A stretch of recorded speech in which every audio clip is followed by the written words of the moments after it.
So guys, we spoke about the computation of present values the other day. First, simple interest and compound interest. Beta, compound interest mein, how do you compute accumulated balances?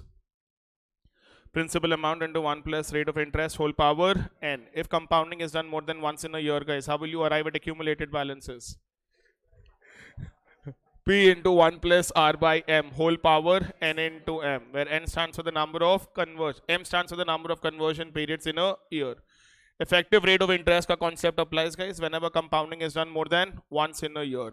To arrive at that effective rate of interest, you will directly write 1 plus R by M whole power M minus 1. That will give us the effective yield. After that, guys, present value factor is nothing but the present value of 1 rupee that is receivable on a later date. To compute that present value factor, you will write 1 divided by 1 plus R whole power n. If it is 10% for 4 years, you will write 1 divided by 1.1 whole power 4. Present value annuity factor beta is basically where 1 rupee is receivable every year for a definite period of time. So to arrive at present value annuity factor, you will have to sum up all the present value factors. Then we did the concept of annuity. I said annuity beta is nothing but series of cash flow where the cash flow remains constant and the time gap between two receipts of payment also remains constant. So to arrive at the present value, two types of annuities again, annuity regular and annuity immediate. Annuity regular beta is where the cash flows arise at the end of each period. Annuity immediate or due where the cash flows arise at the beginning of each period. To compute present value of annuity regular, guys, you will directly write annuity amount multiplied by present value annuity factor. To arrive at present value of annuity immediate is such beta, you will write 1 plus R into annuity amount into present value annuity factor. After that beta, we did the concept of perpetuity. I said perpetuity is a special case of annuity wherein your cash flows arise forever. There's no defined endpoint. Again, under perpetuity, there are two cases. One is constant perpetuity, the other one is constant growth perpetuity. In a constant perpetuity, the cash flows will remain constant. That is why to arrive at the present value, guys, you will directly write cash flow divided by discounting rate, R%. In a constant growth perpetuity, if the growth rate remains constant right from year 1, you will write present value beta as CF1 divided by R% minus G%. I told you that the growth rate cannot be more than the required rate of return. If the growth rate is more than required rate of return, guys, sum of infinite terms of geometric progression is not applicable and you will not be able to arrive at the present value. Are we clear about this? Next beta. Anything else? Itna hi likhe the na last mein. Now, what if the growth rate is not constant, guys? I told you that this formula can be used if and only if the growth rate is constant right from year 1. If the growth rate is not constant, you will not be able to use the formula of present value of constant growth perpetuity. Are we clear about that part? Now, uske pehle, guys, when you say value of an equity share based on dividend discount model,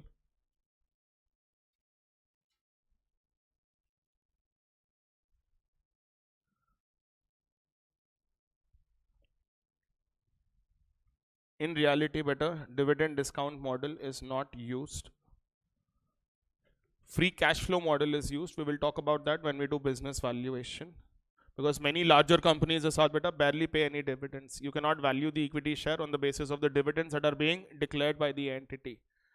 So, P naught beta, that is price prevailing today, will be the present value of all the future dividends. That will be D1, D2, D3, D4, D5, so on.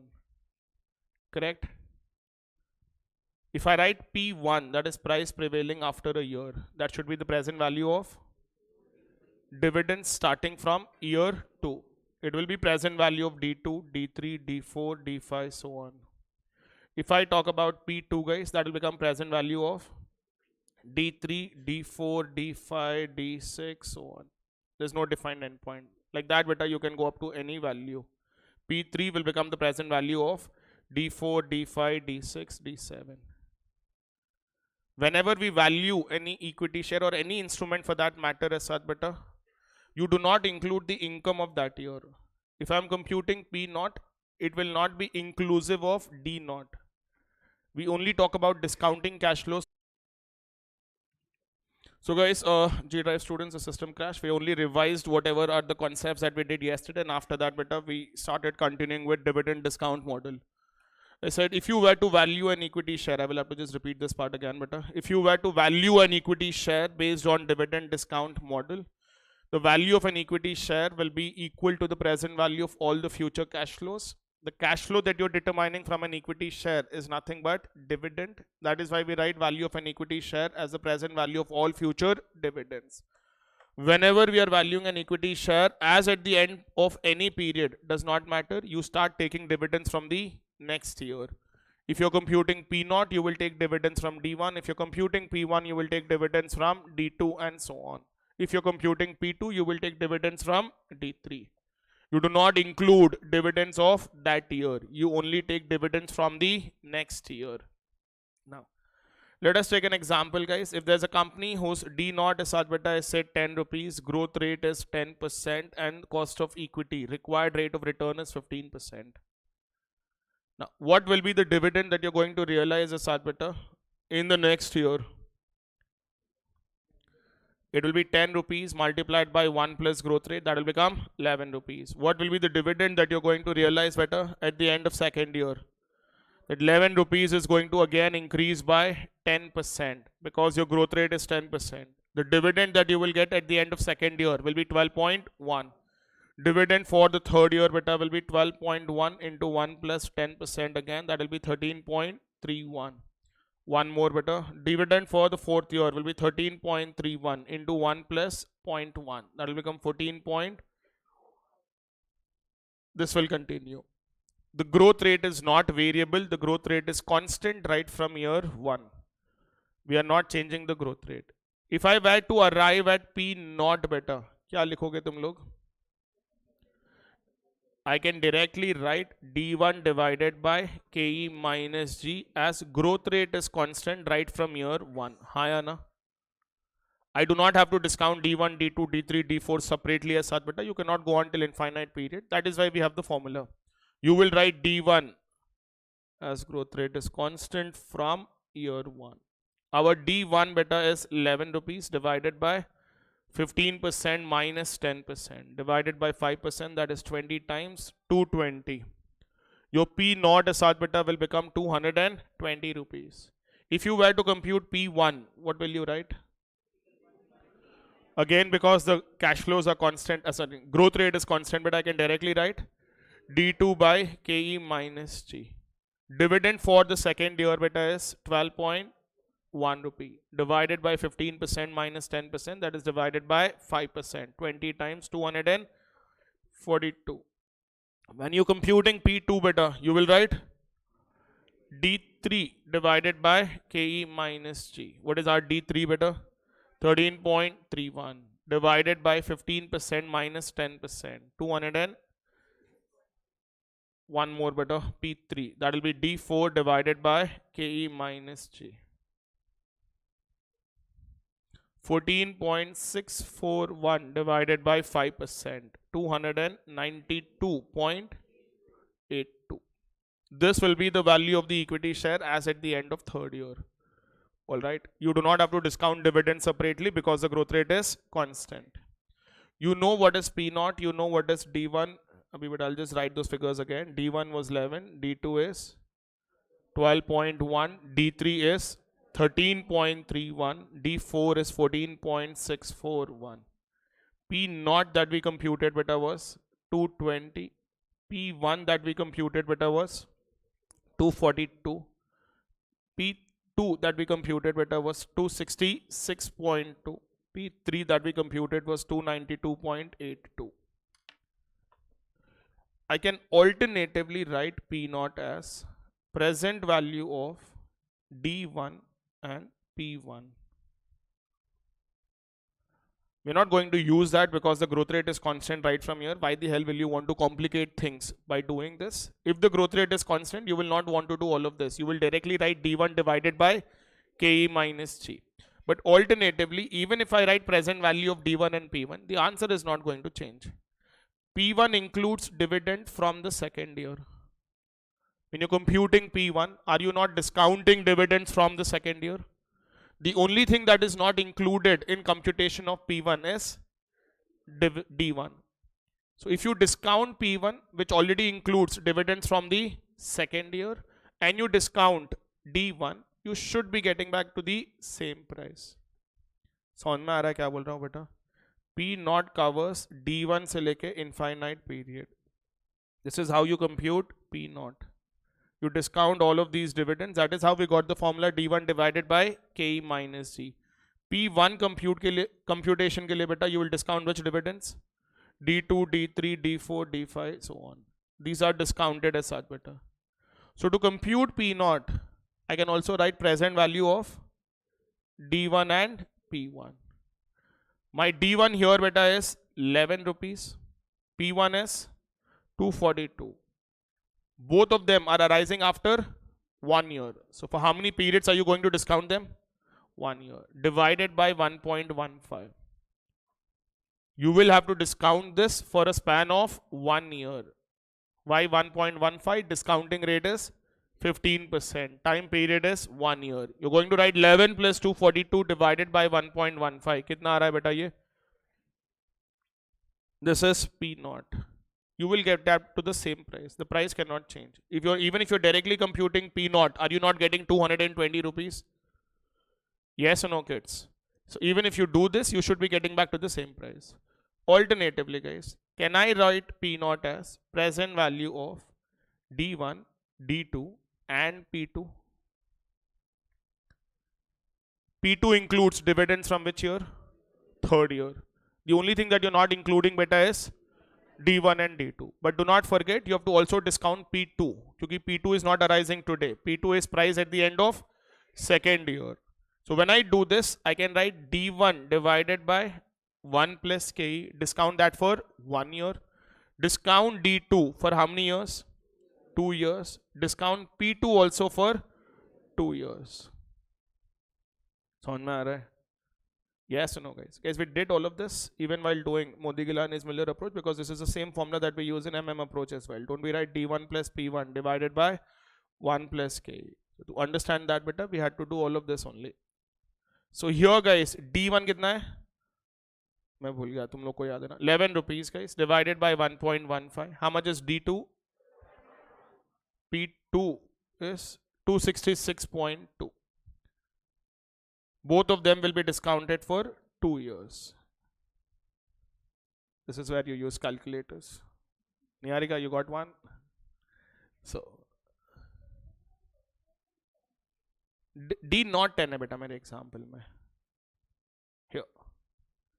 D naught is something that you've already received in the past. Based on that, we are computing our future dividends. I didn't start. If I would have written D1 as 10 beta, I would have started with that only. But for all the answers will change. P naught के लिए I would have written 10 divided by 15% minus 10%. Yes, guys. You should get back to the same price, that is 220 rupees. Guys, all of this is only to tell you that I can write P naught as present value of D1, D2 and P2. समझ में आया ये? Can I alternatively also write P naught as present value of, what will I write beta now? D1, D2, D3 and P3. You can go like this beta forever. There's no end to it as such, guys. But you will not want to do that only because the growth rate is constant. After this, I will talk about variable growth, wherein I will not have an option other than to do this. Because the growth rate will not be constant right from year 1. So here, guys, again, if I write this, I will discount D1 for how many years? 1 year. I will discount D2 for how many years? 2 years.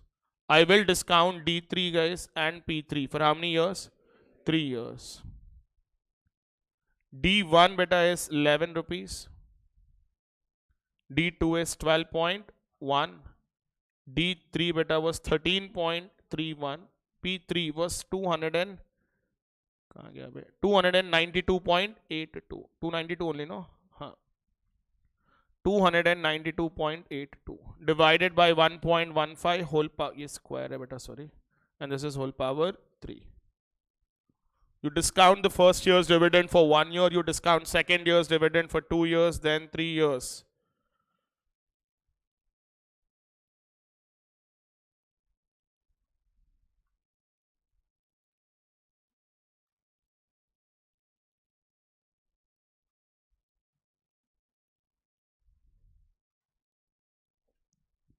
Yes, kids. You should get back to the same price, beta. That is 220 rupees. You can use M plus, beta, when you're calculating all of these things.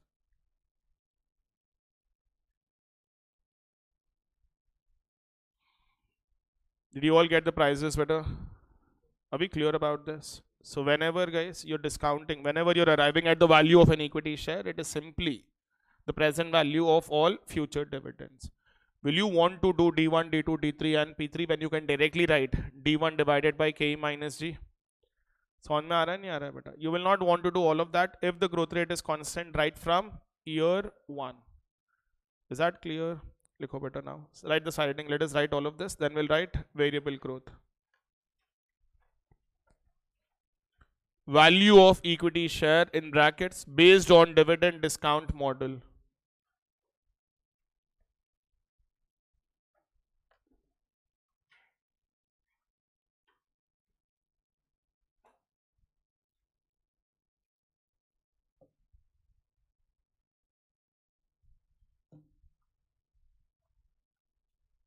You can start copying this beta.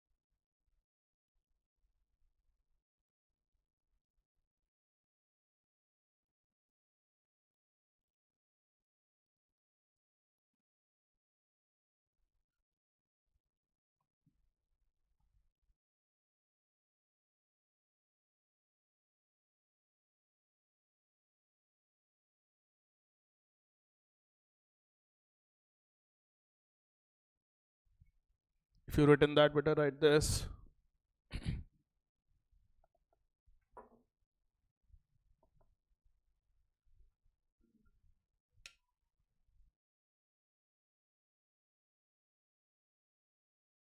There's an option called as silent mode beta in phones. It works.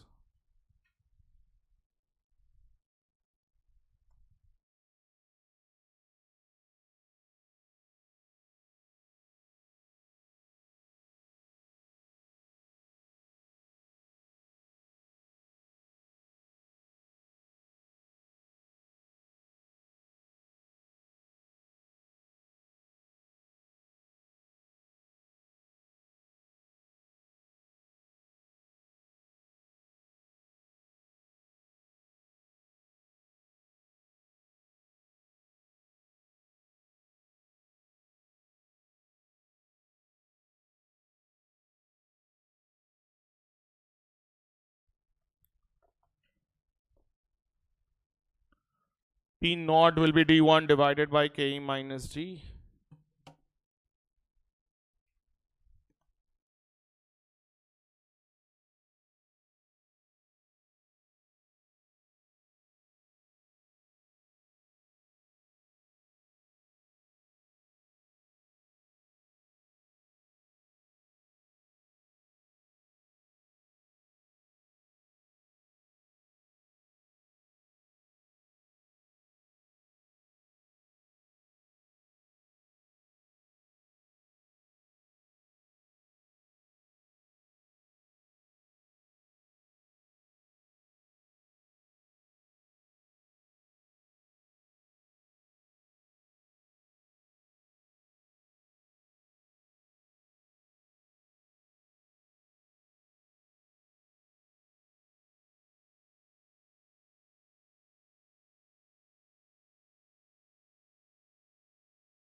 लिख लिया बेटा यहाँ तक. Did you write P naught is equal to present value of D1 and P1?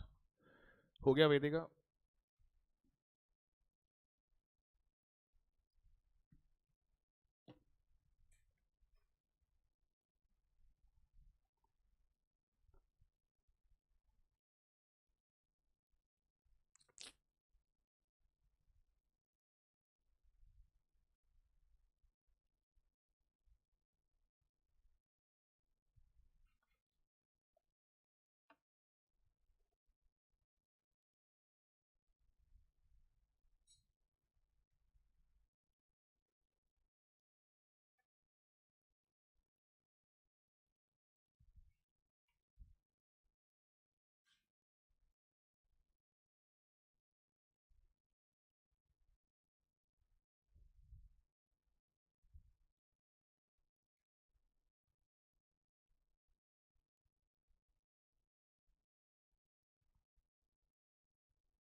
क्या हुआ बेटा, ऊपर का नहीं हुआ अभी तक?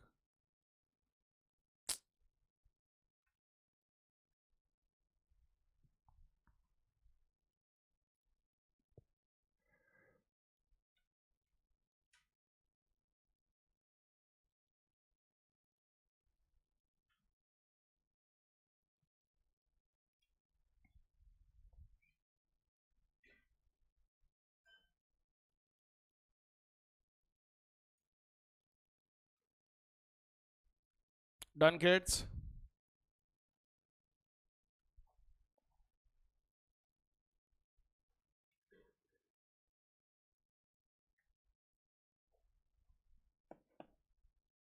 क्या लिख रहे हो यार इतना?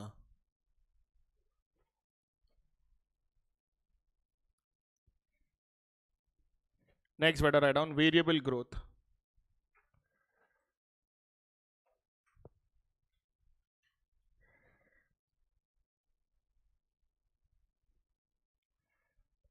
People are still writing something.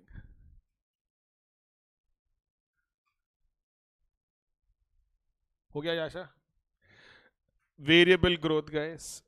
When I say variable growth better, initially when the organization commences their operations as such guys, you will see that the entities incur losses. As the product gets a market base, the growth rate starts increasing as such better. The companies start increasing at a very high rate in the initial years. Gradually as such better, the growth rate, as the organization keeps growing larger and larger as such guys, the growth rate of the company as such better will gradually come down. You cannot expect an organization to grow at the rate of say 20%, 25% forever. That's not possible. They may grow at a rate of 25%, 30% as such better, say for a couple of years, for 4, 5 years, 6 years. Not after that. The many entities, better listed entities in India that have posted a growth rate of 20% CAGR in the last 5 years. But if you look at the guidance as such guys for the next 5 years, the management has made it very clear. Do not expect such growth forever. It is not possible to grow at a rate of 20%. In fact, many companies as such better have given a guidance of zero growth for the next 1 year. That is what is creating a stress on the earnings as such beta, and that is why valuations, if you see, markets are correcting a little bit as such beta, because earnings are not keeping at pace with your valuations. समझ में आ रहा है क्या बोल रहा हूँ? You've grown at 20% for the last 5 years, well and good. You may not be able to grow at the same rate forever. So if the growth rate is not constant, guys, there is no way that you write P naught is equal to D1 by KE minus C. This formula can be used if and only if the growth rate is constant right from year 1. If I tell you that D naught is 10 rupees beta and the growth rate is say about 20% for 3 years, after that as such beta the organization will grow at the rate of say 15% for 2 more years, and then the growth rate will stabilize as such, guys, say at 10%. 10% is also a very high growth rate as such beta, but let us say that the growth rate stabilizes at 10%. Okay? We normally say beta that the growth rate of a company over a longer period should be at par with the growth rate of the entire economy. जैसे तुम्हारे impairment में भी बेटा, if you have done that accounting standard, वहाँ पे वो लोग बोलेंगे if you were to arrive at value in use का concept पढ़े ना बेटा, present value of all the cash flows that you're deriving from an asset. So there they say beta, when you're making projections of future cash flows, ensure that the growth rate that you're taking for a company should not be more than the long-term average growth rate of that industry. You cannot expect one company to grow at a higher rate more than the industry forever. So growth rate say beta, let us say it is 10% after 5 years. Cost of equity beta, let us say it is still 15%. So D naught is 10 rupees. You're growing at a rate of 20% for 3 years. You're growing at a rate of 15% for the next 2 years. After that beta, the growth rate is stabilizing at 10%. You will not be able to write P naught is equal to D1 by KE minus G like how we did in the previous case. वहाँ पे growth rate was constant right from year 1. यहाँ पे growth rate is not constant right from year 1. The only thing that you will be able to do better here is, when is the growth rate stabilizing? After 5 years. So you will be able to use the formula of present value of constant growth perpetuity only to compute P5. You can also compute P6. I have no problem. You can compute P7. वेले बैठे से कुछ काम नहीं है बेटा. You can compute anything that you want, but it has to be P5 or a subsequent price. It cannot be a price prior to that. You will not be able to compute P2. You will not be able to compute P3 as such better. You should use the formula of constant growth perpetuity only when the growth rate is stabilizing. So you will write P5 beta is equal to D6 divided by KE minus G. Okay. Once you get P5 beta by writing this is equal to D6 by KE minus G, how will you compute P naught? Present value of D1, D2, D3, D4, D5 and P5. There is no other alternative. You're not directly arriving at P naught. The only way that you compute P naught as such beta is by discounting all of these cash flows over the next 5 years as well as the price that will be prevailing at the end of 5th year. समझ में आया क्या बोल रहा हूँ? This is if the growth rate is not constant. Very common question in the examination, guys. They will tell you that the growth rate is constant for the first 4 years and it is linearly decreasing over the next 4 years and then it is stabilizing. एक बार just to mess around as such beta, he said growth rate will be 20% for the first 20 years. After that it will stabilize at 5%. वो सिर्फ तुम्हारे से calculation करवाने के लिए, because if that happens you will have to discount the next 20 years dividends as such, guys. Is not asking that now but it happened long back, but then that just to mess around और कुछ नहीं है, खुन्नस निकालने के लिए. हाँ, but are we clear about this? Please write this बेटा. सारी रिंग लिखे variable growth, write down. Usually I'll dictate, guys. Usually organizations grow at a higher rate. Usually organizations grow at a higher rate in the initial years. Organizations grow at a higher rate in the initial years.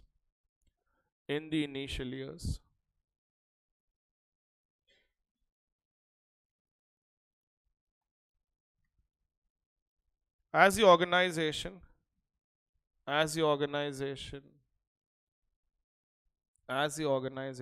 increases its market share,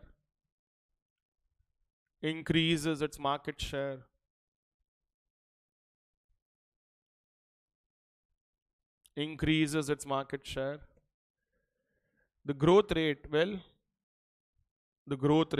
decrease. the growth rate will decrease.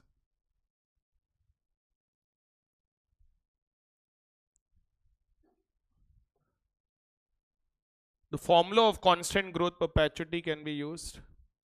The formula of constant growth perpetuity can be used. Formula of constant growth perpetuity can be used. Can be used. Only if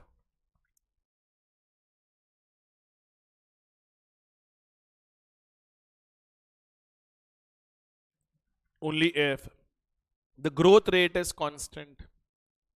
Only if the growth rate is constant. The growth rate is constant. Example. Write these figures better. D naught is equal to 10 rupees.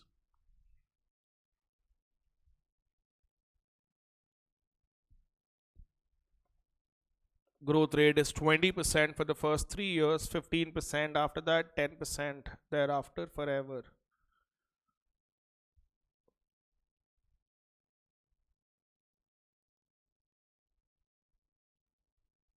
D naught 10 rupees, 20%, 15%, 10%.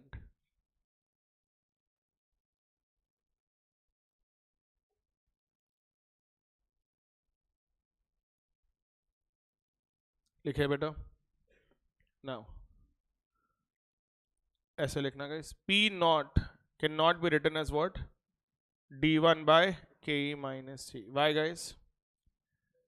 As growth rate is not constant.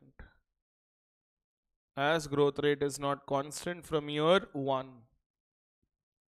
So what will you write beta here? P5 will be written as D6 by Ke minus G. P5 will be written as D6 by Ke minus G. D6 by Ke minus G. And to write P naught beta, you will write present value of D1, D2, D3, D4, D5 and P5. P naught will be written as the present value of D1, D2, D3, D4, D5 and P5. Can we all compute the value better now?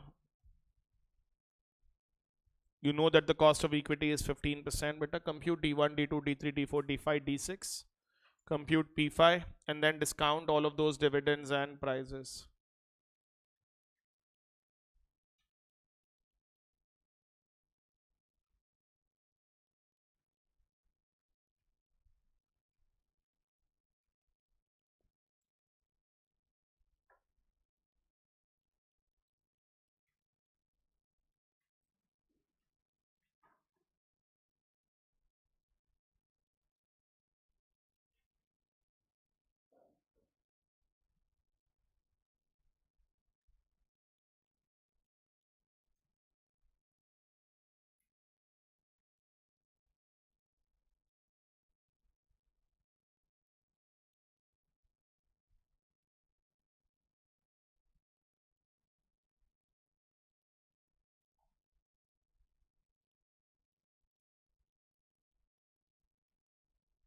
D3 कितना है बेटा into 1 plus 20%, 17 point.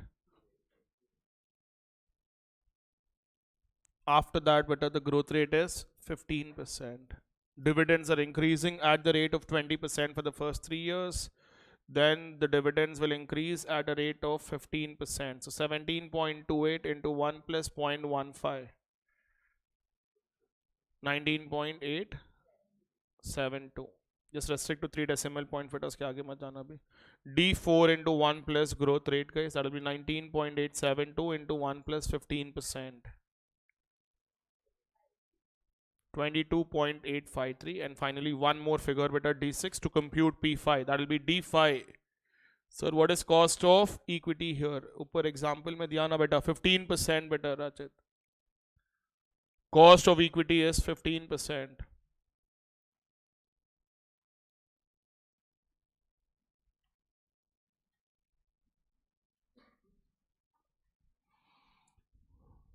So this, guys, will become how much? 22.853 multiplied by 1 plus 0.1. So that will become 25.138. Now you can compute P5 beta using these dividends. P5 will become D6 divided by KE minus G.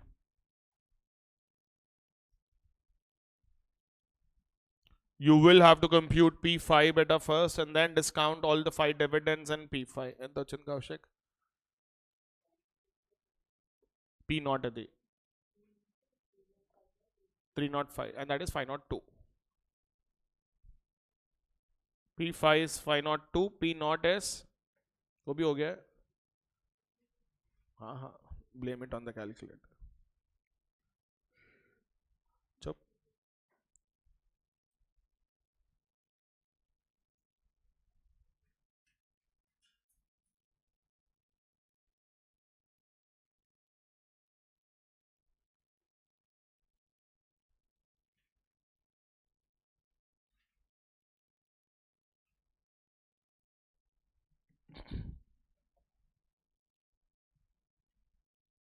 Yes, kids. हाँ बेटा. मेरे मार खाएंगे तो. So 25.138 beta divided by 15% minus 10%. कितना आ गया ये? 576. कितने लिया कि दो decimal points? 25.138 divided by 5% into 20 beta will get only 502.76. So this beta will become P naught, guys. Now you know all the dividends, guys. D1 beta is 12. 12 rupees should be discounted at 15%. Next 14.4 at 15% for how many years? 2 years. Next 17.28 at 15% for 3 years. Next 19.872 for 4 years. 22.853 and 502.76 for 5 years. To discount all of this, but to arrive at P naught.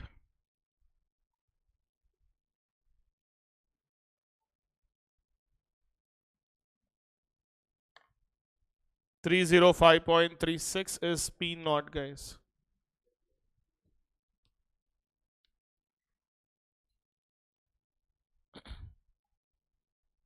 क्या हुआ? हो गया answer? 369. ये ले बेटा.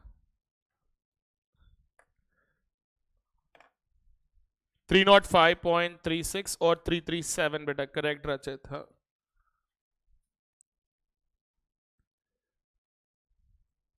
That's the value of the equity share.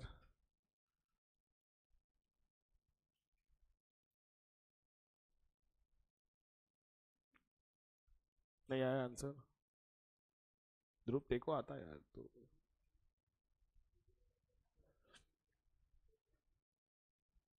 There's approximately the same value, guys. Doesn't matter. You will get 305.3, 33, 37, 32. जो भी है.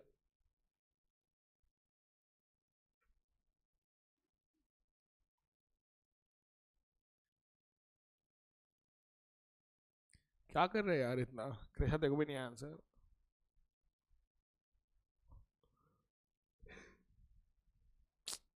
नहीं.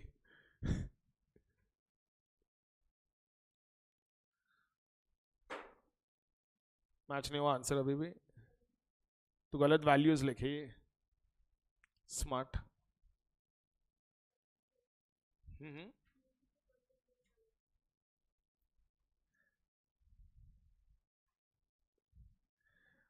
Pranav, you got it? पुराने गलतियां किसकी याद आई देखो.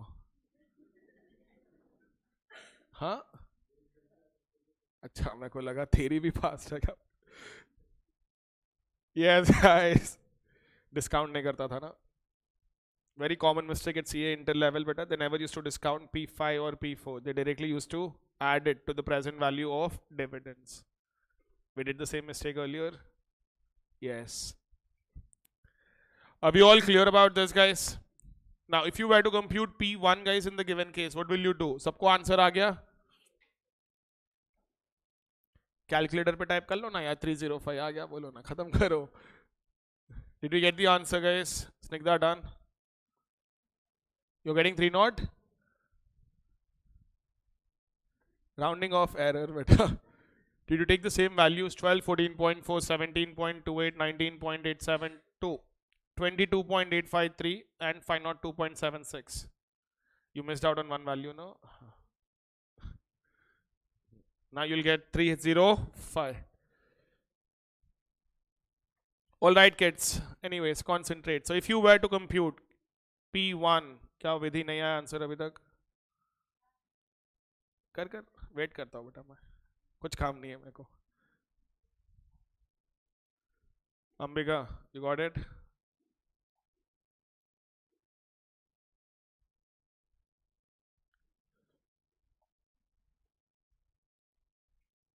तुम लोग डिस्काउंट कैसे करते हो बेटा? शुरू से वापस, मतलब divided by 1.15 1. M plus use करते हो ना, जैसे से if you were to arrive at the present, कहाँ गया यार ये पेंसिल से?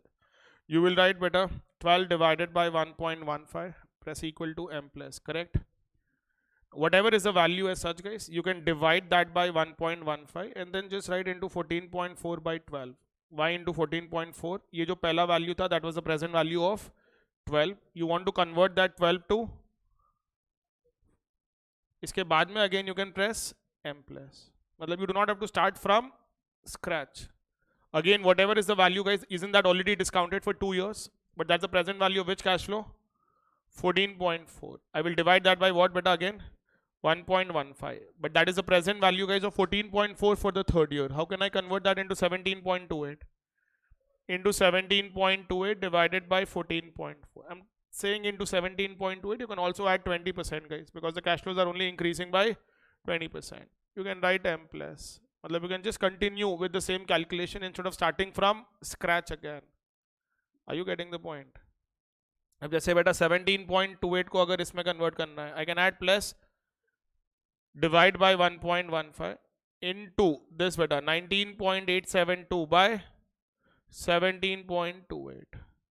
When you divide by 1.15, again you're discounting it for the fourth year, but instead of 17.28 you want 19.872.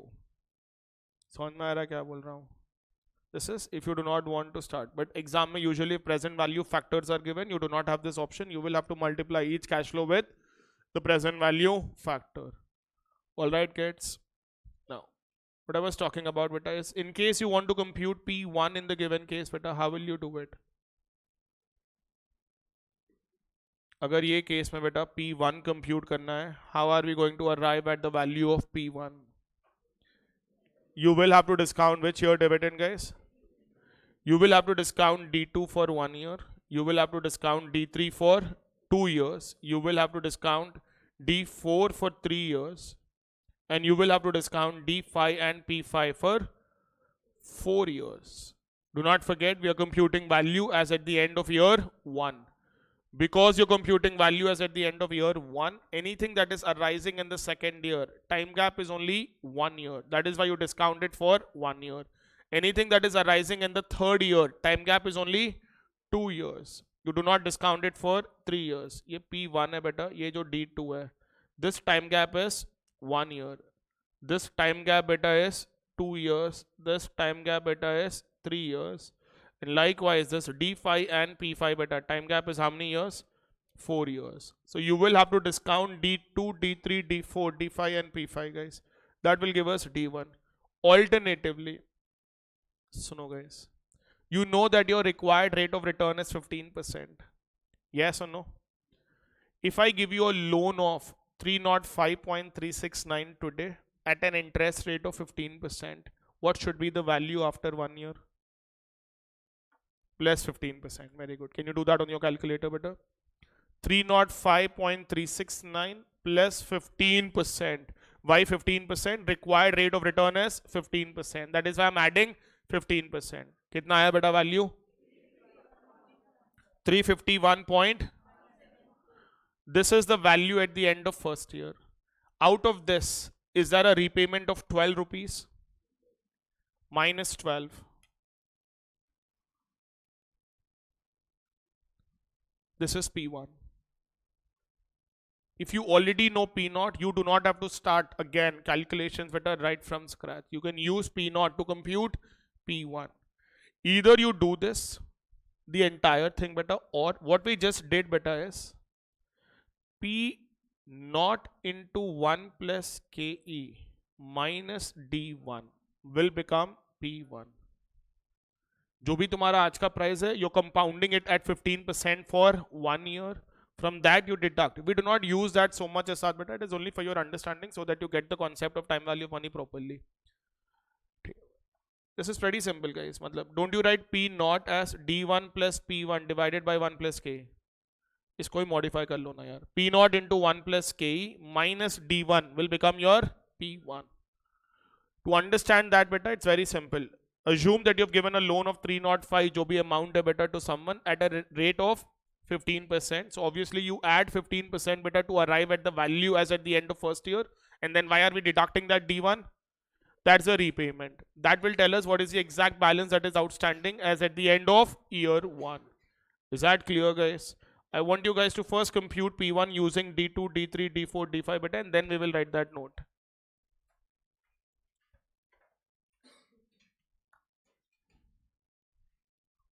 There's no compulsion that you will have to use the other method better. You can do this also in the examination. ऐसे questions भी आ चुके हैं wherein they've asked us to compute price at the end of every year for the next 5 years.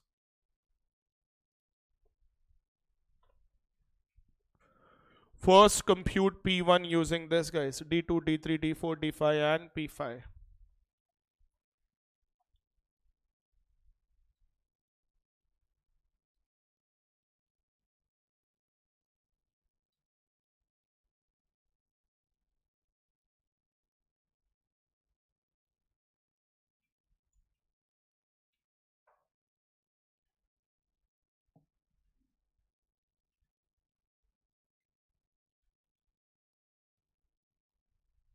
Yes, kids, online students, if you're done with the calculations, you can type and send the answers.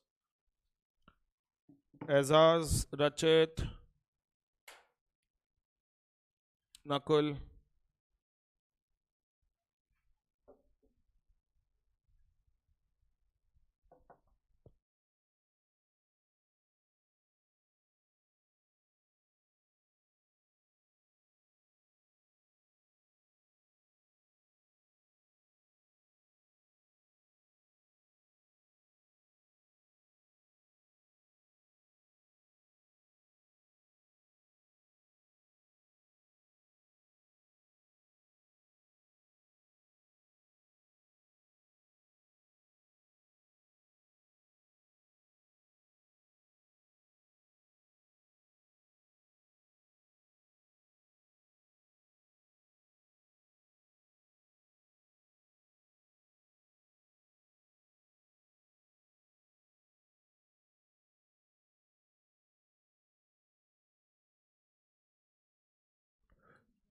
$339.1713 जितना भी है. Online student said is 339.13, but approximately the same amount.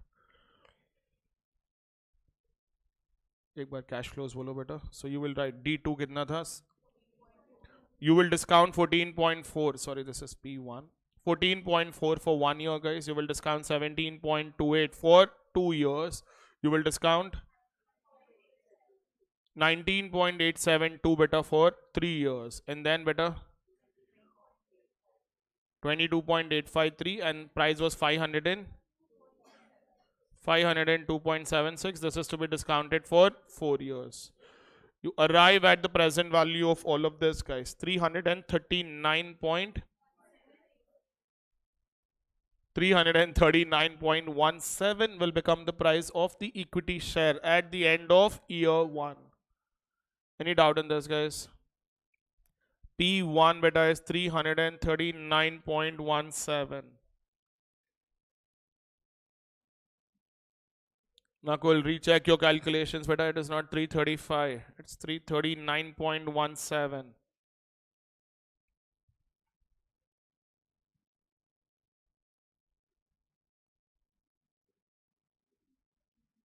Mukesh, done with the calculation. You got it?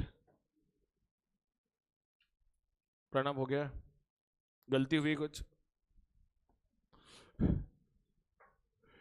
Yes, बेटा.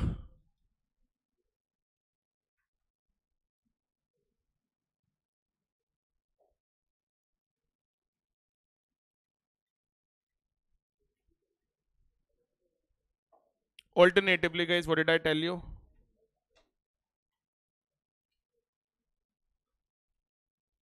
How will you arrive at P1 beta using P naught? Using P naught beta, P1 can be written as P naught into 1 plus KE minus D1. You're compounding P naught for 1 year, you're deducting the realization, whatever amount that you're realizing at the end of first year. P naught kitna tha beta? 3 naught? 305.369. So this multiplied by 1.15 minus D1 beta was 12 rupees. How much will that become? 339.17. The price that will prevail at the end of first year beta using this will be 339.17. ये समझ में आया क्या कर रहे हैं बेटा? You're compounding it for 1 year, you're deducting the amount that you're realizing from it at the end of first year. Hence it is 305.369 into 1.15 minus 12.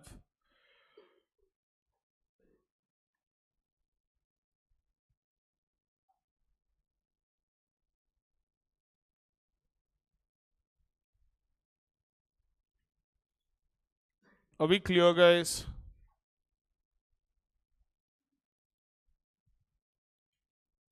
Done बेटा. ये हो गया बेटा valuation of equity share using your dividend discount model. We have covered all the 3 cases. What if dividends are constant right from year 1? How are you going to value equity share? P naught is equal to D divided by K if the dividends are constant. If the dividends are growing at a constant rate, you will write D1 divided by KE minus G. If there is a variable growth rate, you cannot directly compute P naught. You will have to first compute price at the end of the period, after which the growth rate is stabilizing. Then discount dividends and prices separately. All right. Now, one small concept is related to valuation of equity share only. Something called as cum dividend price and ex dividend price.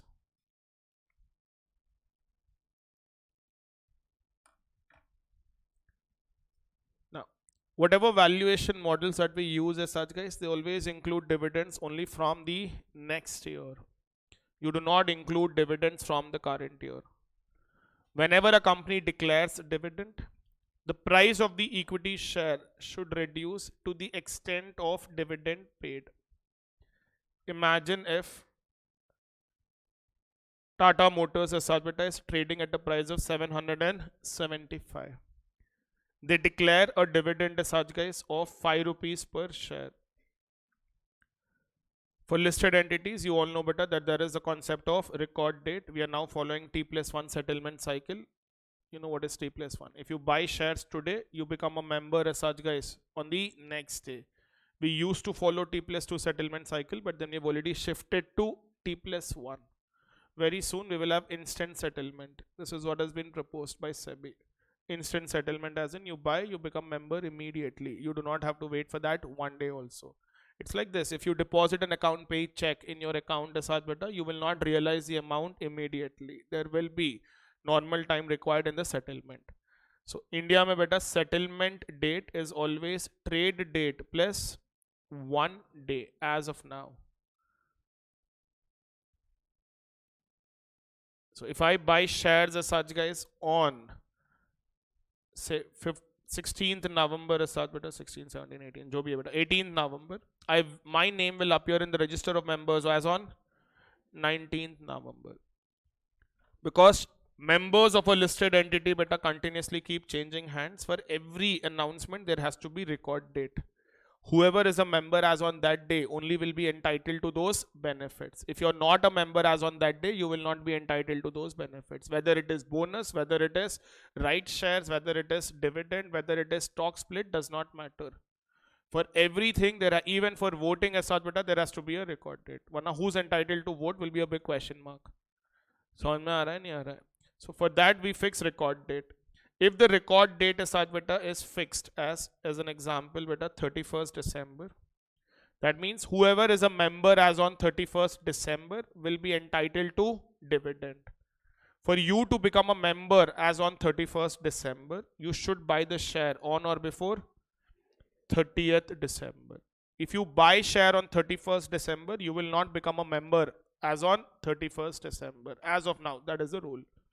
So you will have to buy the share on or before 30th December, beta. Only then you will become a member as on 31st December. If the price of the share prevailing is 775 rupees on 30th December, and next day is the record date, and the company is declaring a dividend of 5 rupees, next day morning the share will open at 770. Because whoever is buying on that date is not entitled to dividend. Why will he pay that extra 5 rupees? Whoever paid one day before as such beta will get 5 rupees from the company. So you paid 775 rupees, you will get 5 rupees from the company beta. Next day the share price should come down to 770. If the share price remains at 775 only, don't you think it's easier to make gains? कुछ नहीं करना बेटा, record date के पहले एक दिन खरीदो, next day बेचो, because you'll additionally get dividend. If this company is declaring a dividend of 100 rupees, the share price next day morning beta should become 675. If this company is declaring a dividend of 200 rupees or such beta, share price next day morning should become 575. समझ में आ रहा है क्या बोल रहा हूँ? When will the share become ex dividend? On the record date. Opening price of the record date, it will be ex dividend. एक दिन पहले तक it will be cum dividend. When I say cum dividend, the price includes dividend component. When we say ex dividend, the price excludes dividend component. Whoever is buying shares on 31st December on a late or on a later date, are you buying it on cum dividend basis or ex dividend basis? Ex dividend basis. Will you be entitled to dividend? You will not be entitled to any dividend. समझ में आ रहा है क्या बोल रहा हूँ? But if you buy on or before 30th December, will you be buying shares on cum dividend basis or ex dividend basis? Cum dividend basis. Will you be entitled to dividends? Definitely yes. Even if I use dividend discount model as such beta on 30th December, coming back to the concept better, because we will have to talk from the viewpoint of dividend discount model. If I am using dividend discount model on 30th December, it will not consider the dividend that you're going to receive on 31st December. It will only consider dividends from the next year. जो तुमको कल मिलने वाला है, that is not being incorporated in the formula. Go back. That is why beta I said derivations will help you in understanding all of this. How did we write P naught? Present value of D1, not D naught. It was present value of D1, D2, D3, D4. Did we not discount D1 for 1 year? The dividend that you're going to receive tomorrow, do you have to discount that for 1 year? No, guys. Any valuation model will not include the cash flow that you're going to realize immediately. Valuation models will only include cash flows that you are going to realize after a year. Say I use dividend discount model as such beta and I get P naught as 800 rupees as an example beta. This P naught will be ex dividend or cum dividend? Ex dividend. This does not include D naught. Please get clarity on that. When I'm using dividend discount model beta to compute price, this only includes present value of D1, D2, क्या देख रहे हो बे ऐसे? Cost of capital में था ना cum dividend, ex dividend. Exam में भी आ चुका है एक दो बार. ऐसे देख रहे जैसे अरे ये पहली बार सुन रहे बोल के. Guys, cost of capital में बेटा cost of equity computation just recently, I believe 2024 or November 23 better, they've given a cum dividend quotation. You have to convert that into ex dividend quotation first and then compute cost of equity. How can they? So when you compute P naught using dividend discount model, that includes present value of D1, D2, D3, D4, so on till infinity as such beta. That does not include D naught. So will that be ex dividend or will that be cum dividend? If they ask you to compute cum dividend price, क्या करोगे बेटा? X dividend को D naught add करो. That will become P naught cum dividend. Sir, why are we not discounting D naught? It is to be received shortly. There is no time value component, or the time value component is insignificant. Are you getting the point? Yes or no, beta? If at all they give us come dividend price and expect us to compute X dividend price, what will you do? Remove the amount of dividend, that will become X dividend. If they give us X dividend quotation, ask us to compute come dividend quotation, you add the amount of dividend. CA inter mein beta, they used to give come dividend price purposely and ask you to compute cost of equity. अगर तुम लोग कम dividend price को you directly write D1 divided by KE minus G, things will go for a toss because valuation model is always on. So the only adjustment you were supposed to make beta in CA inter was to first convert that come dividend price into X dividend price, then equate it to the formula D1 by KE minus G to compute cost of equity. Are we getting this point clearly, beta? So what are we supposed to learn? ये सिर्फ यहाँ पे नहीं बेटा, debenture में भी काम में आएगा. In debentures, when we do bond valuation, I'll tell you that there's something called as come interest quotation and X interest quotation. Come interest quotation beta is inclusive of the interest that is to be received shortly. X interest quotation beta does not include the interest that you're going to receive shortly. ठीक है? 1 day before the coupon date, 2 days before the coupon date is such beta, if you're paying some price for the bond, that will always be come interest. It will not be X interest. From that, if I remove the interest component as such beta, I will arrive at X interest quotation. Any doubt in this part? Yes or no, guys? So what are we supposed to know, guys? Any valuation model only includes cash flows from the next year. It does not include cash flows that you're expected to receive shortly. If you've already received that cash flow beta, there's no concept of come dividend only. Sir, what if we are buying the share on 1st of Jan and we are valuing the share on 1st of Jan? अभी कम dividend price आ ही नहीं सकता है बेटा. Why won't it come?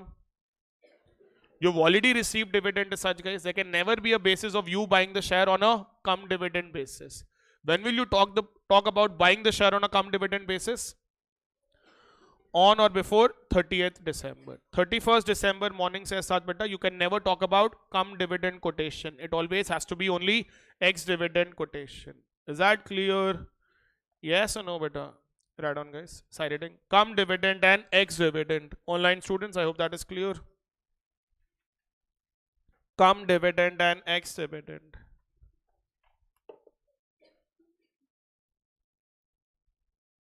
ये भी बंद कर दो. 24 है बेटा. बाहर का वातावरण नहीं, वही अगर उससे ज्यादा बढ़ा दिया तो फिर गर्मी होगी. 1-2 मिनट रुक. Come dividend and X dividend. Right on. India follows. India follows. India follows. T plus 1 settlement cycle. T, capital letter T. Cell phone फेंक रही है अभी. किसकी बॉटल है बेटा वो इतनी बड़ी? क्वार्टर लेके घूम रहे हैं लोग. India follows T plus 1 settlement cycle. That is, settlement of a transaction occurs. That is, settlement of the transaction occurs. Settlement of the transaction occurs. Of the transaction occurs on the next working day. Settlement of the transaction occurs on the next working day.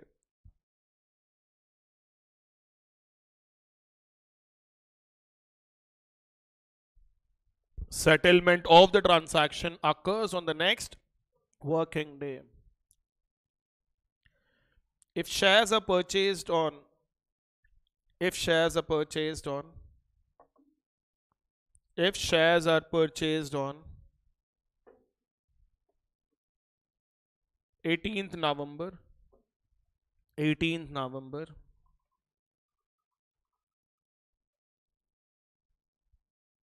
18th November, our name will appear in the register of members.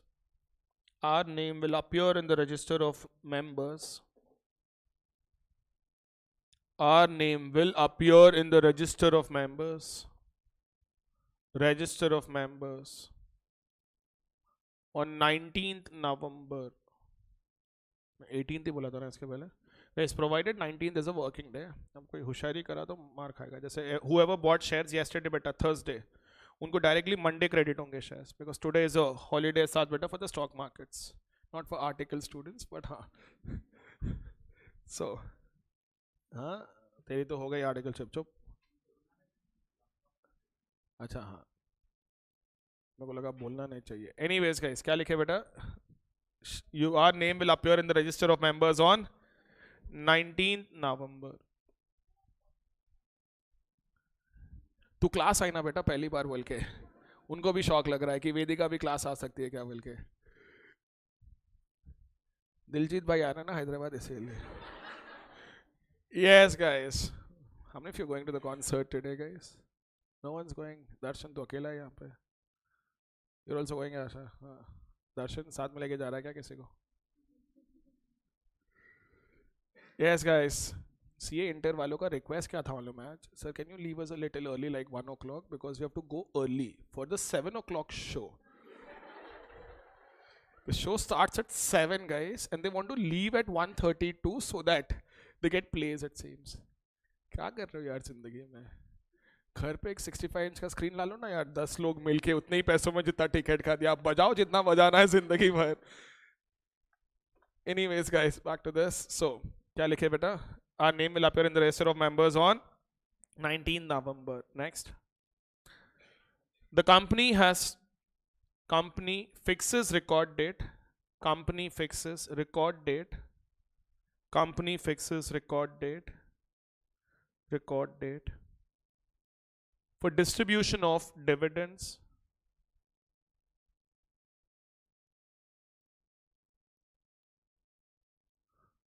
For distribution of dividends.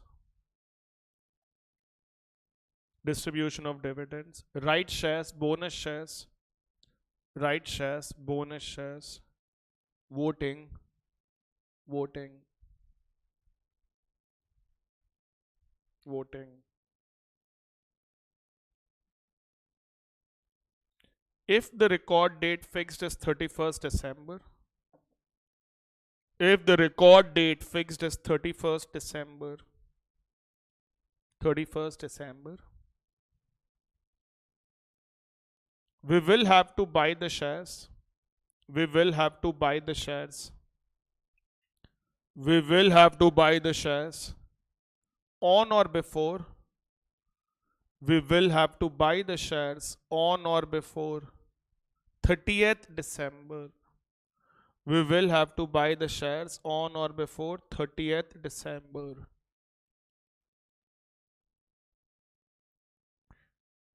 Till 30th December. Next line. Till 30th December. Till 30th December. The price prevailing. The price prevailing. The price prevailing will be inclusive of the dividend component.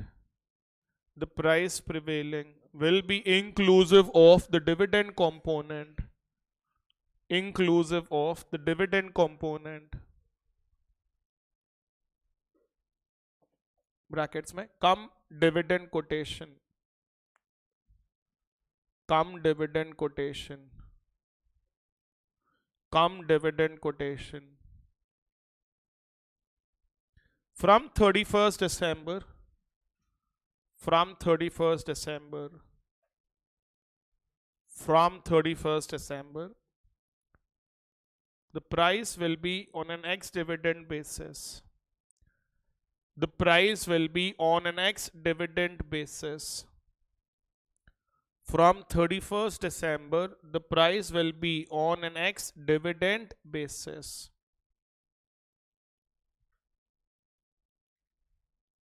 So, if price on, लिखो बेटा, if price on 30th December is 900 rupees, this will become dividend.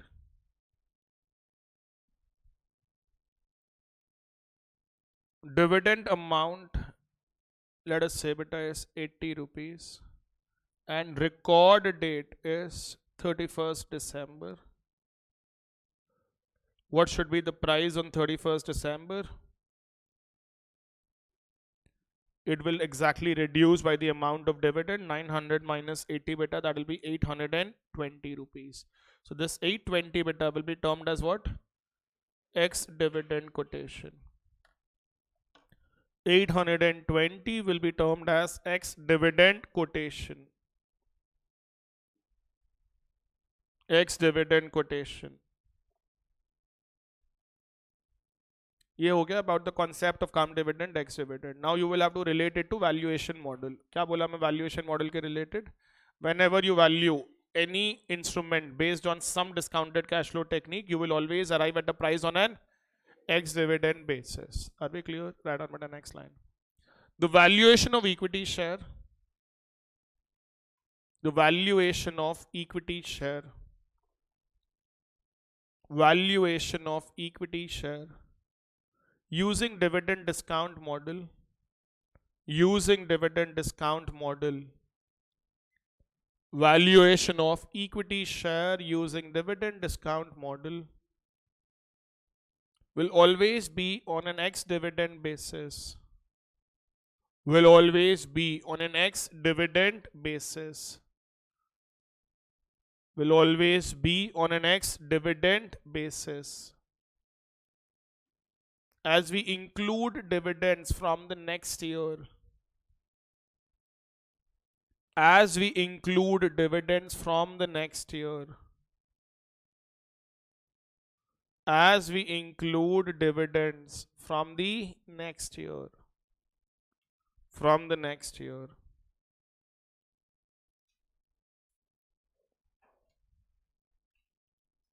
Example. Example beta. D0 10. D1 11. Growth rate 10%. Constant beta. KE 15%. So if I write P0 beta, what will I write? D1 divided by KE minus G. 11 divided by 15% minus 10%. So that will be 11 by 5%. Beta, the amount will be 220. This P0 beta excludes what? Excludes D0. So will this be ex dividend or cum dividend quotation? Ex dividend. The P0 that we are computing here, guys, excludes D0, and that is why we say that it is on a ex dividend basis. What if D0 is not yet given? D0 is to be given shortly. Then what should be the prevailing market price? Will the market price be trading on an ex dividend basis, or will the market price be trading on a cum dividend basis? And what should that price be? 230 rupees. 220 add back 10. यहाँ तक लिखे बेटा. Write down. If D0 is not yet declared, if D0 is not yet declared,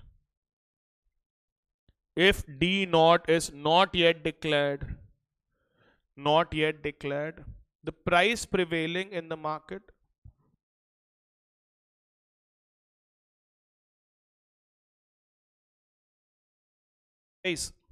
the price prevailing in the market should be inclusive of price prevailing in the market should be inclusive of क्या बेटा D0. Therefore P0 on a cum dividend basis will be P0 on a cum dividend basis will be 220 plus 10 rupees, 230 rupees. P0 on a cum dividend basis will be 220 plus 10, 230 rupees. Are we clear about this? Important beta yaad rakhna. They might ask us to compute revised price of an equity share, but then they will give us cost of equity missing rahega. They will give us existing price of an equity share on a cum dividend basis. So to compute cost of equity, we should always convert that cum dividend quotation into, you cannot use valuation model unless we convert cum dividend quotation into ex dividend quotation. Only then you're going to compute your cost of equity. Any doubt in this part? Yes or no, guys? ये हो गया बेटा about your present value of perpetuity. Everything that you had to know about it. Clear? Now we will be moving on. We are done with all the present values, guys. एक बार quickly अपने understanding के लिए. We have divided our present value बेटा into different. If it is single cash flow, guys, how are we going to arrive at present value? Whatever is your cash flow beta divided by 1 plus r percent whole power n, that is as good as writing cash flow multiplied by present value factor. If you have series of cash flows, if there is annuity, by default annuity regular only beta, not annuity due. How will you compute present value? Whatever is the amount of cash flow, that is annuity beta, multiply that by present value annuity factor. If it is perpetuity, guys, if it is constant perpetuity, you will write cash flow divided by r percent. If it is constant growth perpetuity, you will write cash flow of year 1 minus g percent. If the growth rate is not constant right from year 1, you know what is to be done. Alright, you can use the formula, guys, only when the growth rate is stabilizing. What if the cash flows as such, guys, are not uniform at all? If the cash flows are not uniform, there's no other alternative. You discount each cash flow separately, like how you used to do better in capital budgeting. If you have life of a project as 8 years as such, guys, and the cash flows of all the 8 years are different, don't you arrive at the present value of each cash flow separately? Every year's cash flow multiplied by the corresponding present value factors will give us the total present value. Is that clear? Copy this, guys.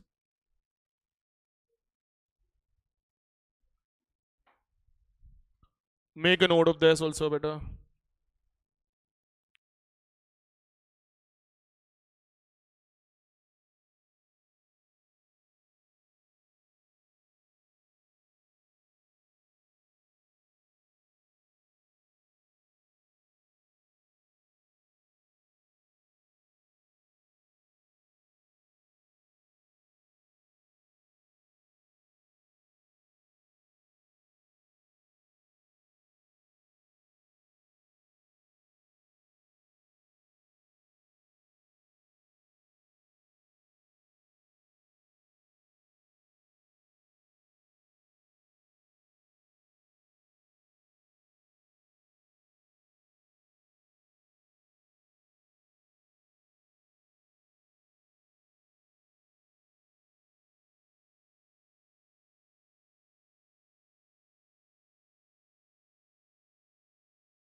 Done, kids?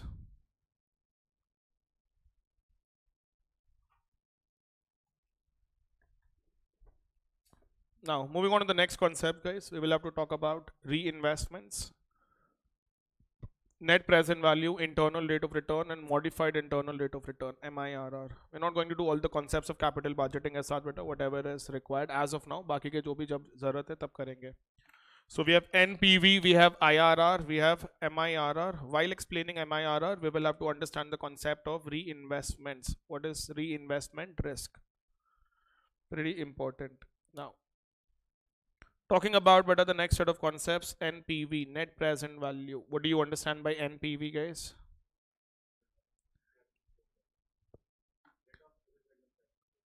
Net of the excess inflows that you're generating over the outflows. The net benefit that you are realizing after recovering your required rate of return is your NPV. Whatever is the net benefit that we generate in absolute terms over and above your cost of capital. If my cost of capital is 10%, I'm already recovering 10%. After that, if I'm left with any surplus, that surplus will be called as your NPV. Alright, guys. To compute that NPV as such better, you discount cash flows, you compare it with the amount of present value of cash outflows. So you write NPV as present value of cash inflows minus present value of cash outflows. Let us say, guys, that there is a project where the investment required is 1 lakh rupees. The cash flows that we are going to generate is such better is, say, year 1 40,000, year 2 Year 2 beta it is 25,000. Year 3 it is 35,000, and year 4 beta it is 30,000. And our required rate of return beta was 10%. If these are the cash flows and we know what is the amount of investment, guys, how are we going to arrive at NPV? Mukesh, what is the NPV beta? बाकी सब लोग भी कर सकते हो बेटा, calculators है ना. You're supposed to first arrive at the present value of cash inflows. You know what are the cash flows for the next 4 years? Discount them, guys, at 10%. Compare it with the amount of initial investment.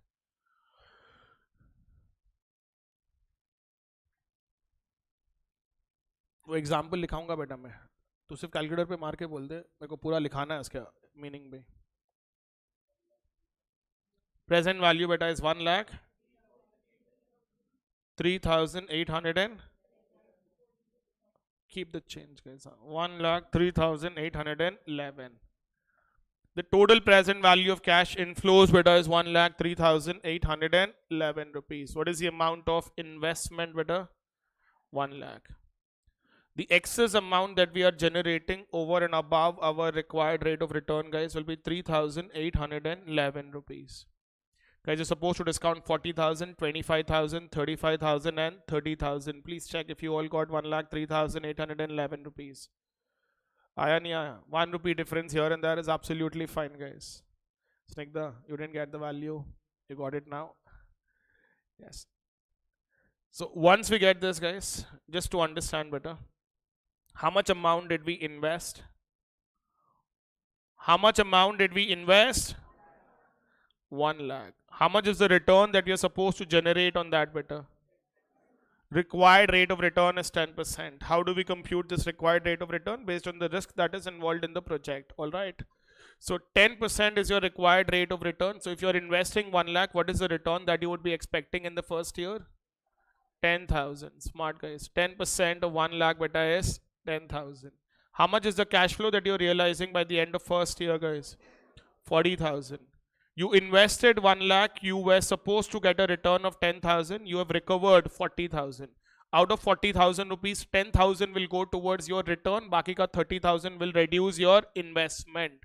So the investment that is outstanding at the end beta will come down to 70,000.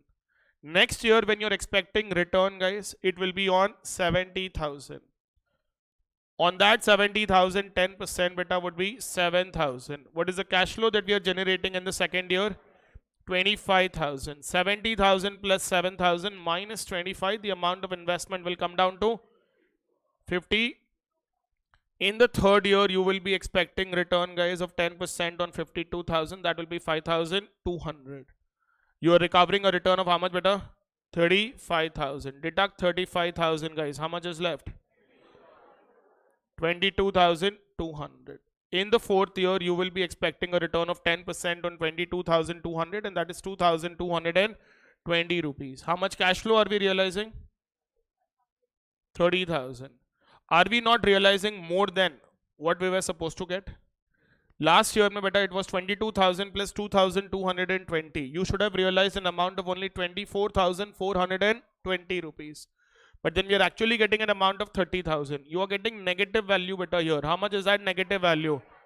5,000. Ye negative matlab beta, this is excess return. Yes or no? After recovering, what percentage? You have already recovered a return of 10%. Even after recovering a return of 10%, we are left with a surplus of 5,580 rupees as at the end of fourth year. Are we getting this better? We are recovering a return of 10%. Did we not consider a return of 10%? Even after recovering a return of 10%, beta, you are left with a surplus of 5,580. What is the present value of surplus? 5,580. Is it in present value terms or is it as at the end of fourth year? As at the end of fourth year. If you discount this beta for 4 years, that is divided by 1.1 whole power 4. Kitna ho jayega? 3,811 rupees. That's your NPV. I'm just presenting the example beta for you to interpret the value. So when you say NPV is 3,811, it does not mean that your return is 3,811. It means your excess return is 3811. If NPV was 0, it does not mean that your return is 0. It means excess return is 0. Your return is still equal to your required rate of return. अगर last year में बेटा cash flow was not 30,000 and let us say it was only 24,420, don't you think the NPV would have become 0, guys? Yes or no? If the NPV is 0, it still means I'm exactly recovering a return of 10%, whatever is your required rate of return. Are we clear about this? So how do you interpret NPV, beta? NPV is the excess return that we are generating after recovering our required rate of return. If NPV is positive, there is some excess return. If NPV is 0, there is no excess return. If NPV is negative, return generated is not negative, guys. The return generated is less than your required rate of return. If NPV is negative, beta, the return that we are generating will be less than the required rate of return. Are we all clear about this? काम में आएगा बेटा बहुत जगह, इसीलिए अभी clear. Write down बेटा. Net present value, I'll dictate first. Net present value. It is the additional return generated. Correct, guys. It is the additional return generated. Additional return generated over and above the required rate of return. Over and above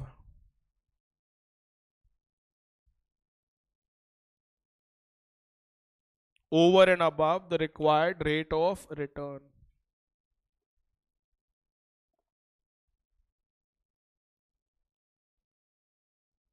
NPV, अब ये लिखना शुरू करो बेटा. I will give another note later. Start copying this example.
आ गया बेटा.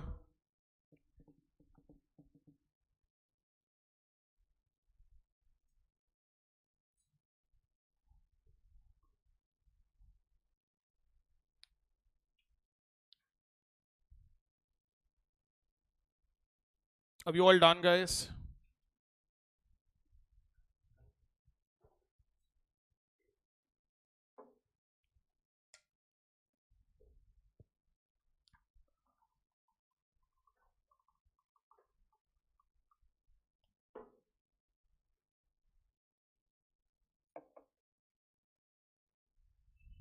क्या हुआ हर्षित, बहुत ज्यादा लिखाया? पेजेस काउंट कर रहा ऑलरेडी. Yes, बेटा. Right on, guys. 3811 3811 3811 ऑन करके आना. 3811 will be the net gain net gain net gain or increase in wealth. 3811 will be the net gain or increase in wealth of the shareholders or increase in wealth of the shareholders. In any chapter, guys, if at all they ask us to compute what is the net gain that the shareholders have made, it will only be equal to the NPV.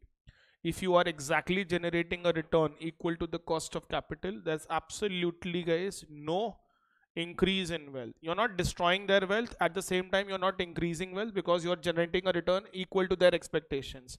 But if you end up generating an excess return as such, beta, then there will be an increase in the wealth of the shareholders. समझ में आ रहा है? Right on, guys. Next. If NPV is positive, if NPV is positive,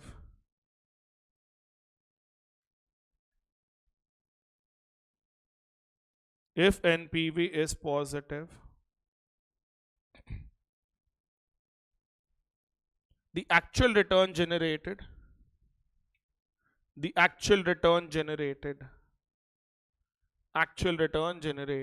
will be more than the cost of capital. If NPV is positive, the actual return generated will be more than the cost of capital. Next line. If NPV is 0,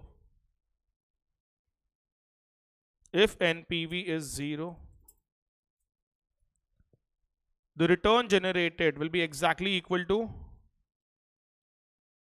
the return generated will be exactly equal to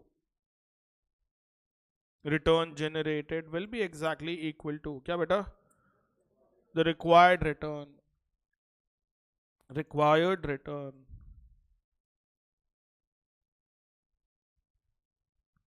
Next, a negative NPV implies a negative NPV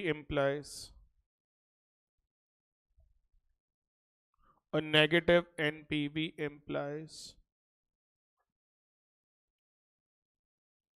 क्या guys? The actual return is less than required rate of return. The actual return is less than the required rate of return.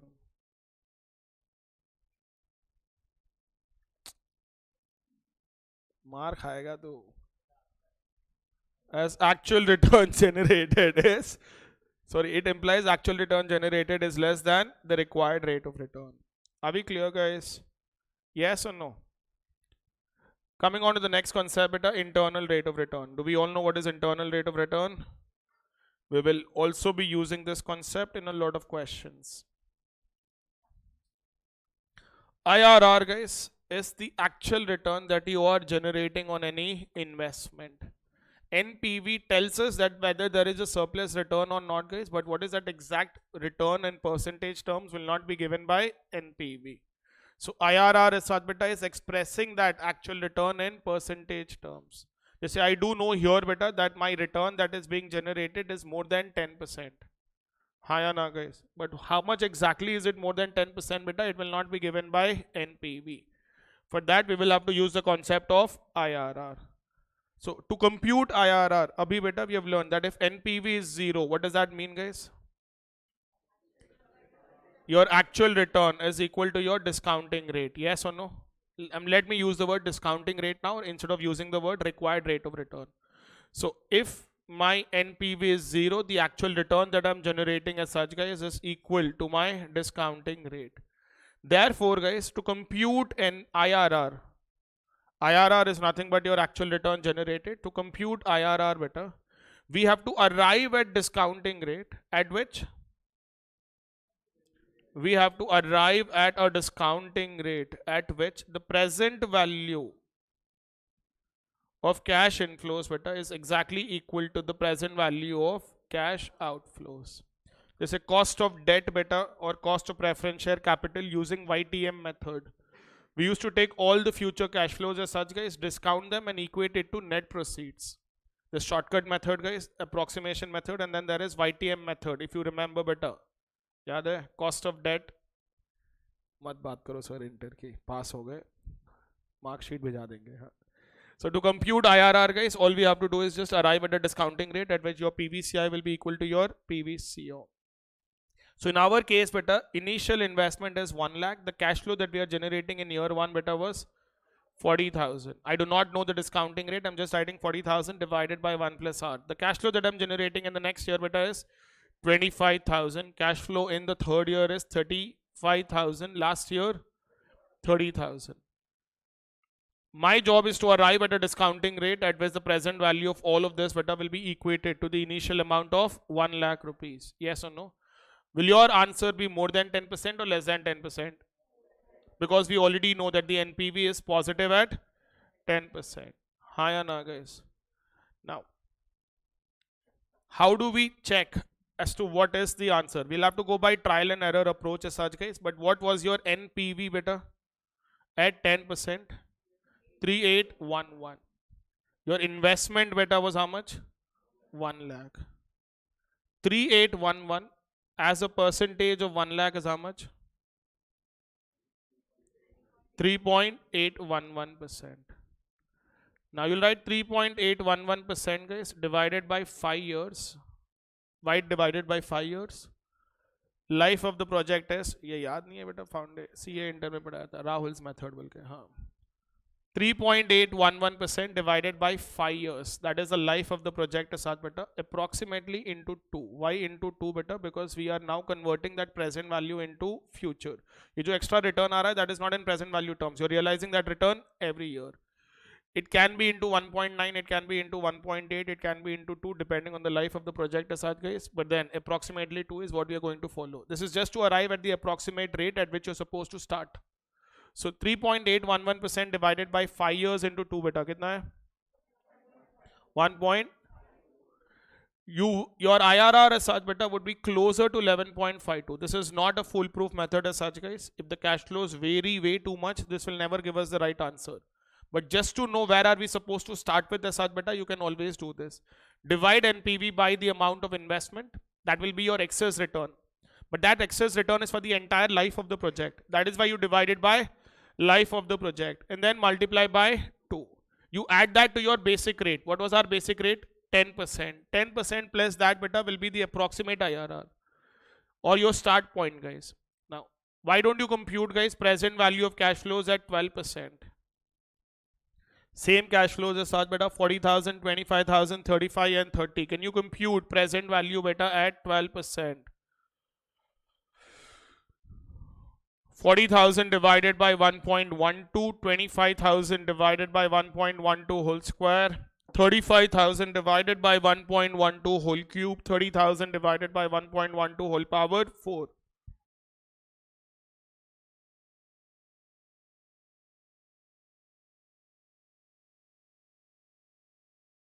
Yes, beta, sorry, 99,622. 1. At 12%, beta, present value is equal to 99,622 rupees. We all know how to compute present values, right, guys? So now you know that the actual answer, Arfa आ गया 99,622, उड़ गया, कितना है देखो, मैं लिख दिया बोल के तू रोक दी, वापस कर खदी, मैं लिख दिया बोल के रोक दी कहते. I'll wait for a minute, beta. Arrive at the present value.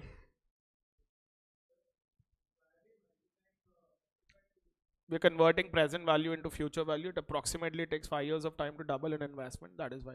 Not always into 2 beta. थोड़ा ऊपर नीचे होता है वो. But Just remember that as a rule. 1.8 हो सकता है, 1.9 हो सकता है. This is just to start with an approximate rate in case we are expected to arrive at IRR. हाँ, 2 constant है बेटा, बाकी सब वेरिएबल है. यस अरफा आया बेटा आंसर. तो एक एक कैश फ्लो लिख रही है. हाँ, एम प्लस यूज करना यार लाइफ में. You should not doubt so much guys. हाँ, तो रनिंग कमेंट्री कराना बेटा अभी.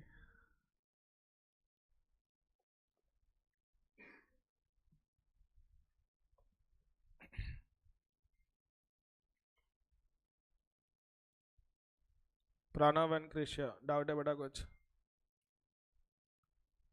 बचपन के दोस्त.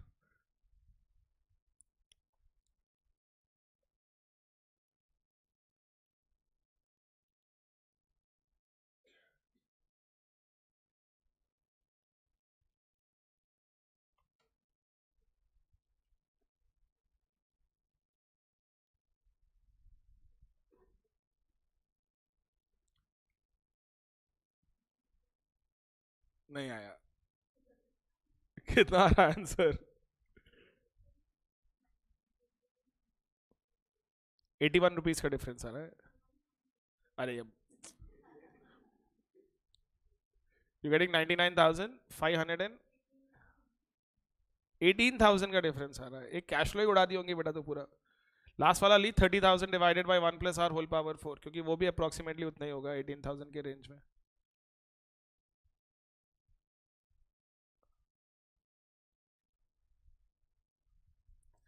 She's under immense stress now. Everyone is just waiting for her. Okay. Mukesh, you got it?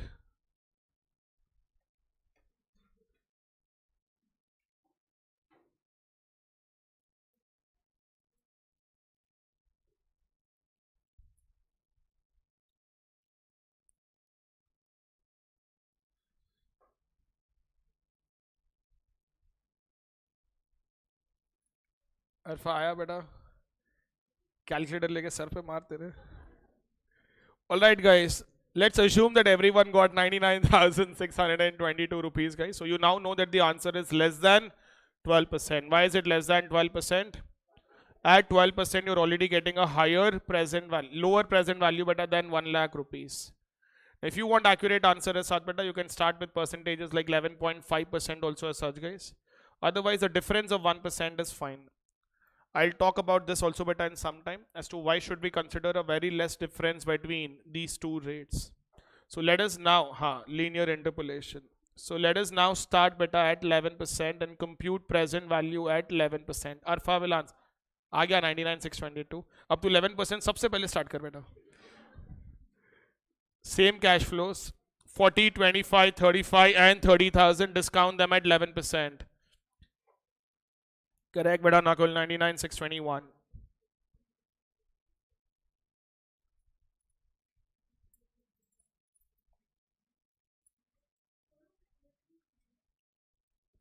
छोड़ना बेटा, नाच आ जाएगा. बताता हूँ एक बार.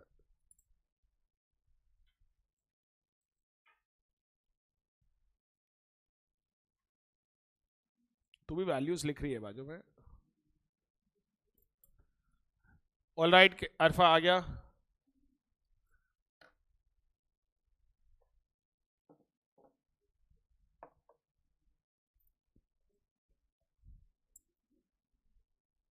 कितना है बेटा? 1,01,680.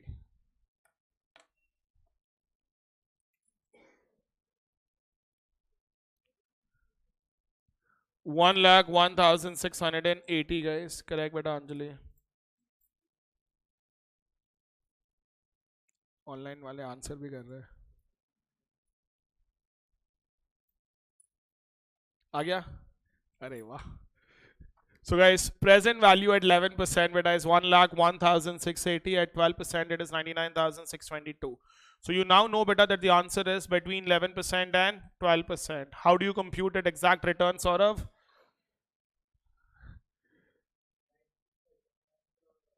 So at 11%, beta, it is 1,01,680. At 12%, it is 99,622.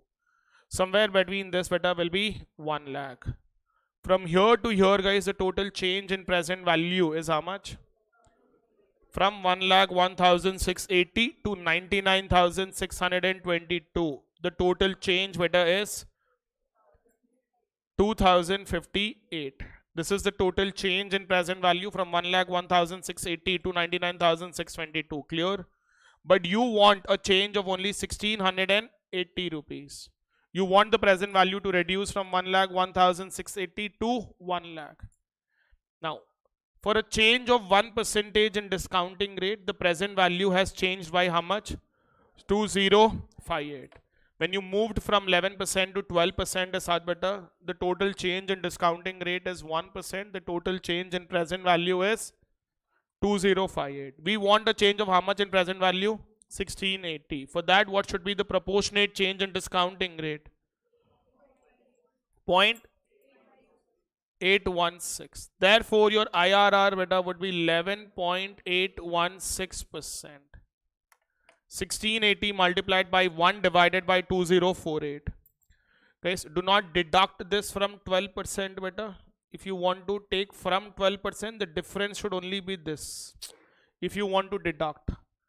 If you're starting from 11%, please add. If you're starting from 12, deduct, but then the difference should only be the difference between 99,622 and 1 lakh. You should take a proportionate difference of only 378. So this will become your IRR. The actual return that we are generating is such beta is 11.816%. Are we clear? Yes or no, guys? समझ में आया IRR का concept beta? Now, let us write so much beta first. तुम लोग बहुत ज़्यादा. Write this heading, guys. Internal rate of return. Internal rate of return. It is the actual return. Side heading beta. Internal rate of return.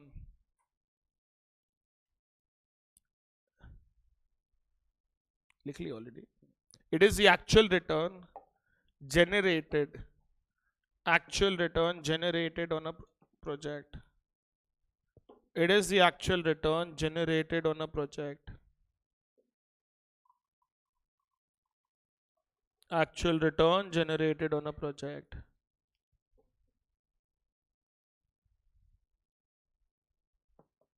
NPV. NPV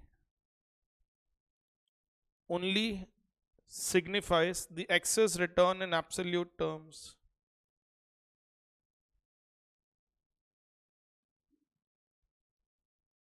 NPV only signifies the excess return in absolute terms. Absolute terms. Now, you can start writing this. But if NPV is 0, we'll write the values.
All right, kids.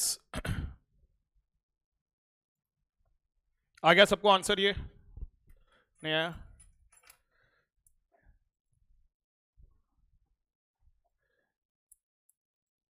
Alpha done. IRR beta is 11.816%.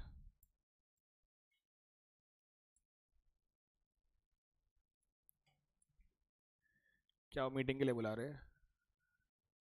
देखो cell phone check कर रहा है. तेरी वाली उड़ गई.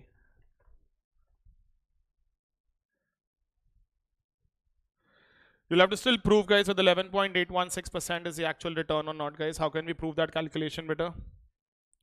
Present value की जरूरत नहीं बेटा. You'll directly start with this table, guys. If the value at the end of year 4 beta is 0, that means you've exactly recovered a return of 11.816. You may still have a little approximation error, guys, meaning that you may have a difference of 10-20 rupees because this 11.816 also may not be the accurate return. There can be a very marginal error. Can we start a table like this? Very good, beta. Add return at the rate of 11.816%. Deduct all your repayments, that is cash flows that you are realizing, and then write whatever is the amount of investment outstanding at the end. How much is the cash flow that you're realizing in the first year, guys? 40,000. How much is the cash flow being realized in the second year? 25. Third year, 35. Fourth year, 30,000. Complete this table, guys. Take the amount of initial investment. Keep adding returns at the rate of 11.816%.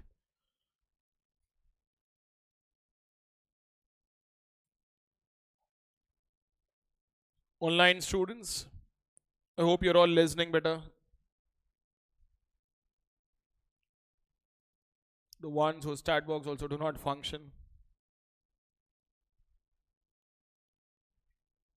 It's working. She doesn't want to. Ananya, Neha, hope you guys are listening. Nakul, yes, beta. He's super excited.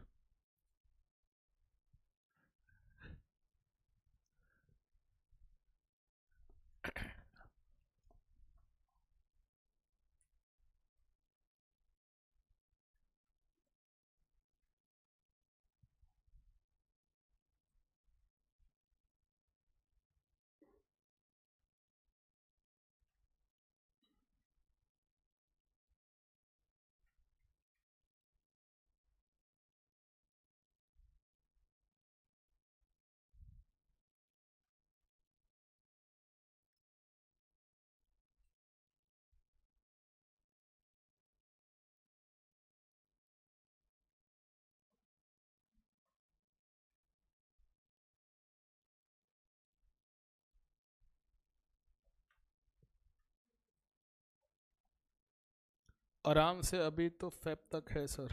मार खाएगा ये रही है. Yes बेटा, excitement Feb तक रहने दे बच्चों. आ गया बेटा सबको? What is the return in the first year? 11,816 rupees. What is the amount outstanding, guys? 71,816. In the second year, it will be 71,816 plus 11.816%. How much is that? 84. Round off beta, 8486. Yes. All of you better stop answering. Ankit, you start answering beta. Huh. 3. Answer a little clearly better now. 55,302 beta plus 11.816% is. How much is this beta? 65. What will be the amount outstanding in the end, guys? Huh? 26,836. So this will be 26,836 plus 11.816%. 3171. How much is the amount outstanding? Negative कितना आ रहा है? 7 rupees positive. All right, guys. You should be getting a zero value as such, but we are getting a difference only because that 11.816% has a very small approximation error. This proves, guys, that the actual return that we are generating is 11.816%. Are we clear, guys? This is just to prove the calculation better that the actual return that we are generating is equal to 11.816. Any doubt in this? Now, guys, हो गया ये आ गया सबको? Are you all done with this table? Whenever we are computing, आया answer नहीं match नहीं हो रहा है याशा? क्या कर रही है फिर कैलकुलेटर? कैलकुलेटर लेके नहीं आई तू? कैलकुलेटर गलत है. वेरी गुड बेटा. यस गाइस, पूरे बेंच में एक ही कैलकुलेटर है.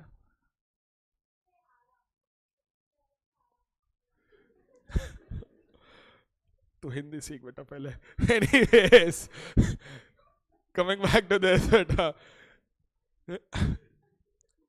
मदर टंग हिंदी है यार तेरी, तो क्यों कर रही है ऐसा?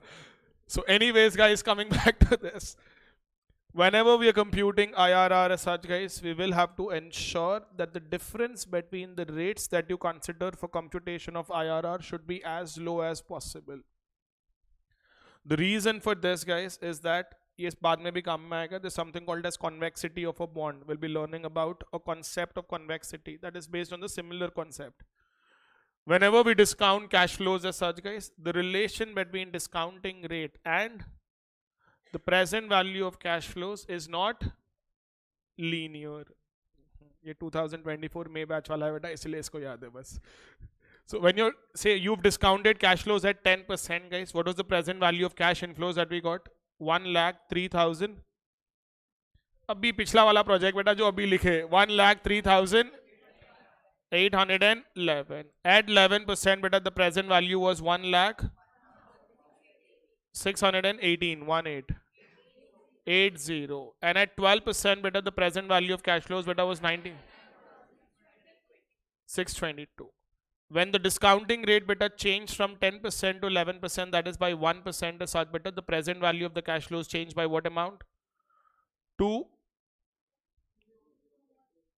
You have to take the difference of 1,03,811 and 1,01,680. 2131. When the discounting rate changed from 11% to 12% beta, that is 1%. The present value of the cash flows changed by 2058.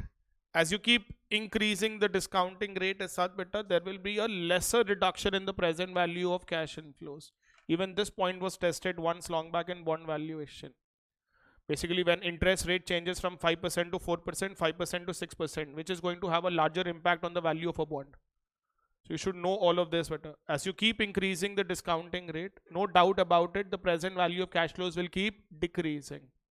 But the decrease in the present value as such beta will keep reducing. Just say first beta, when you increased it from 10% to 11%, the present value decreased by what amount? 2,131.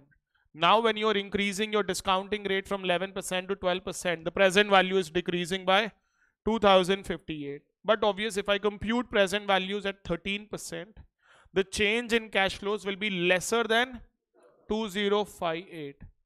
If you recompute the present value of cash inflows at 13% beta, the change in cash flows are going to be lesser than 2,058 rupees. Are we clear about this? Now talking about,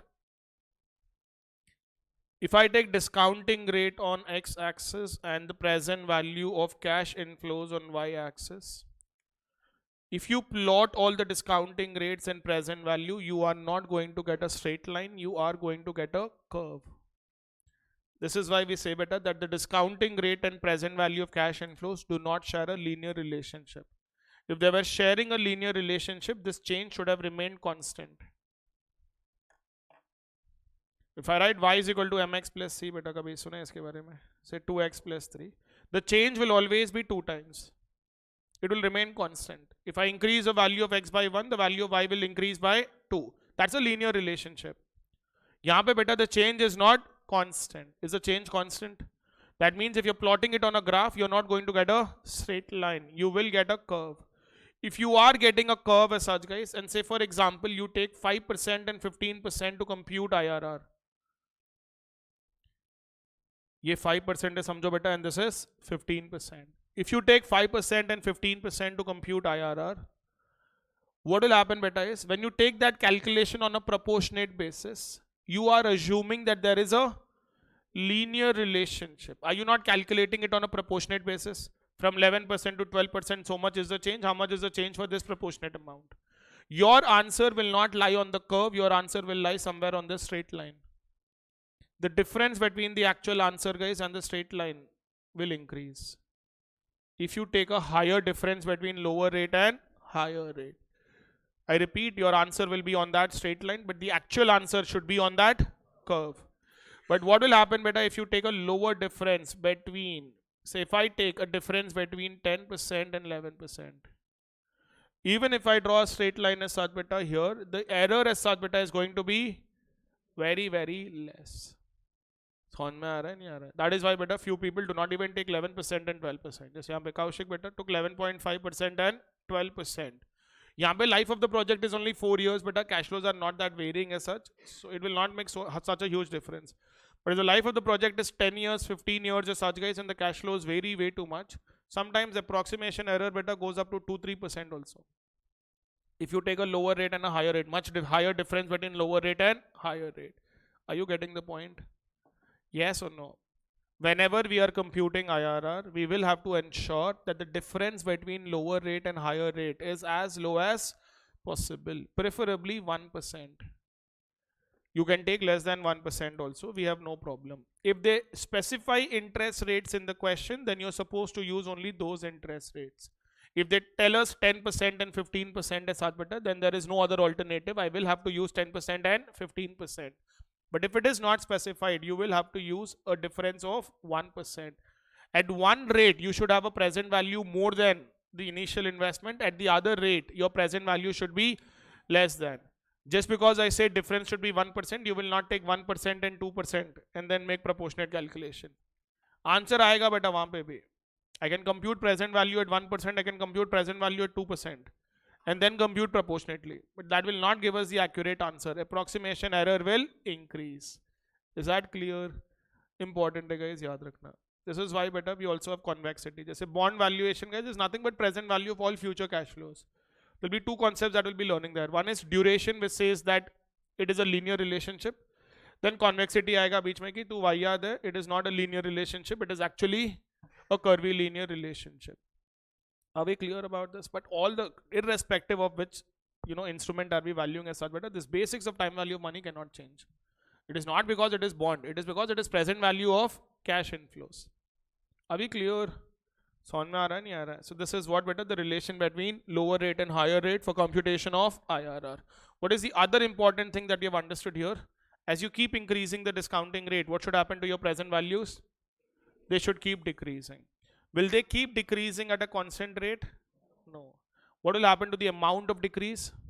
It decreases. The impact reduces as such, guys, as you keep increasing the discounting rate. This, if I'm computing present value at 1% and 2%, better, the difference in amounts will be much higher than difference at 11% and 12%. Are we clear? Likho beta. Which one beta?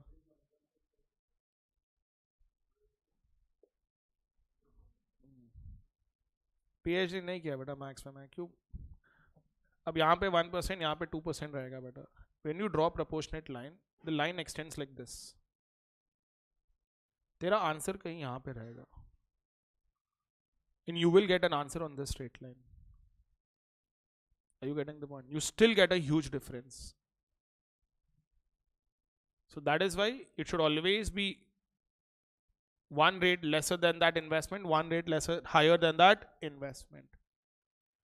Are we clear about this?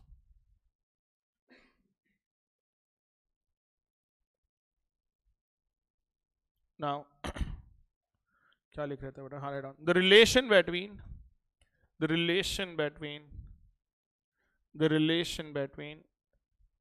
present value of cash inflows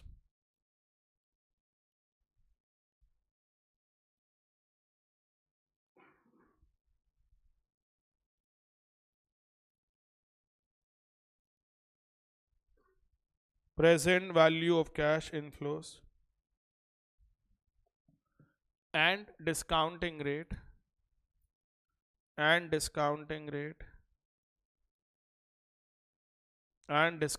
rate is not linear.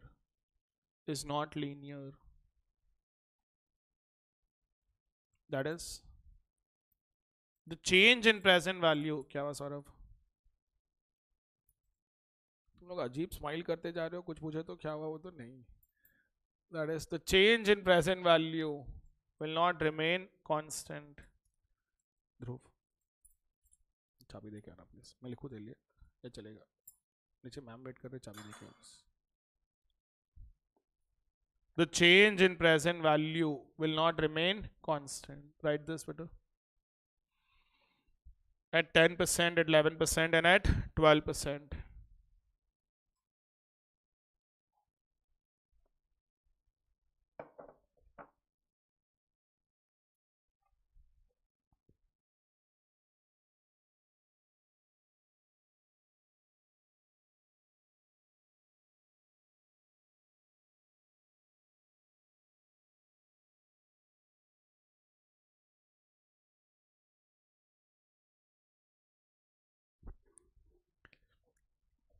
At 10%, 11%, beta, and 12%. Did we all write this?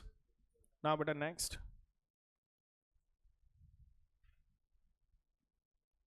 For computation of IRR, for computation of IRR, for computation of IRR, we assume a linear relationship.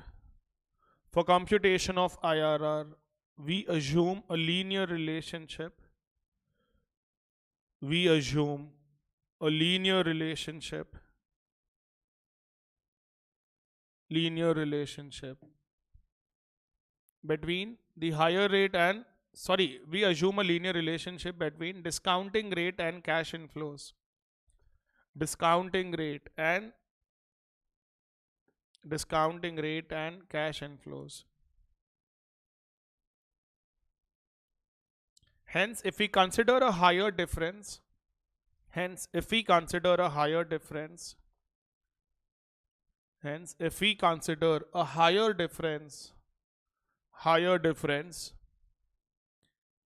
if we consider a higher difference between the two rates,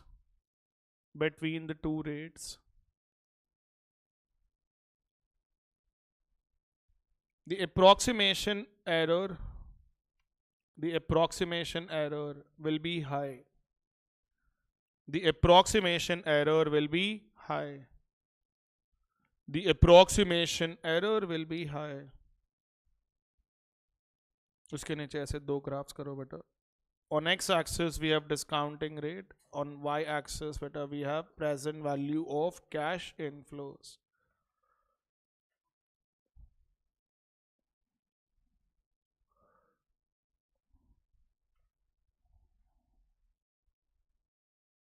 Five percent, 15% beta. If you take this answer beta will be as per formula. Hi Anna. But actual answer beta will be on the curve. Straight line pe you will get answer as per the formula guys, but the actual answer guys lies on that curve. In दोनों का difference beta is only your error. Correct?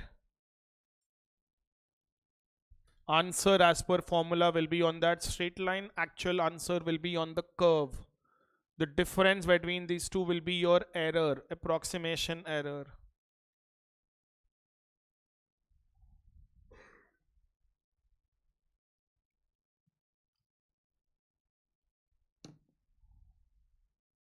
लिखे बेटा ऐसा. Actual answer will be on the straight line. Sorry, actual answer will be on the curve guys. Answer as per formula will be on the straight line.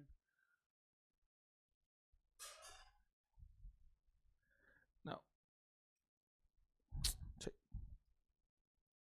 another curve is साथ बेटा wherein we are taking, अरे यार, say this is 11% and this is 12%.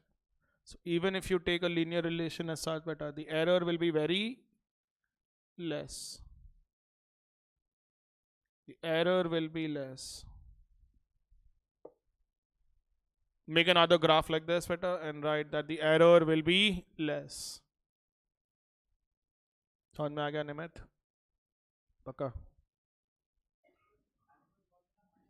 वही जो अपन अभी linear interpolation कर रहे हैं. हाँ guys, so the wording used better for that, not just IRR guys, anywhere else, is linear interpolation. Linear interpolation is the technical term given guys, wherein you are establishing a linear relationship between two variables where the actual relationship is not linear. Just say when you compute discounted payback period or anything as such, but it always works on the concept of linear interpolation only. The actual relationship is never linear, but we are assuming a linear relationship there. That is linear interpolation. कोई पूछेगा नहीं, बस अपने understanding के लिए. Are we clear guys? उसके नीचे लिखो बेटा. The difference between the rates should preferably be 1%. The difference between the rates should preferably be 1%. The difference between the rates should preferably be 1%. Difference between the rates should preferably be 1%. At the lower rate, present value should be more than investment. At the lower rate, the present value should be more than the investment.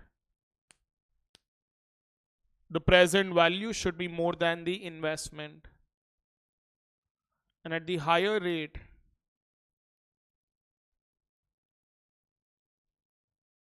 at the lower rate, present value should be more than investment, and at higher rate, present value should be less than investment. Present value should be less than investment. Sorry क्यों रे, phone है तो बजेगा ही ना, इसका काम है बजना. तेरी वाली ब्यूटी अभी. And at higher rate, present value should be less than the investment amount. Are we clear guys? Next line better. Write the other conclusion also. As we keep increasing the discounting rate, as we keep increasing the discounting rate, as we keep increasing the discounting rate,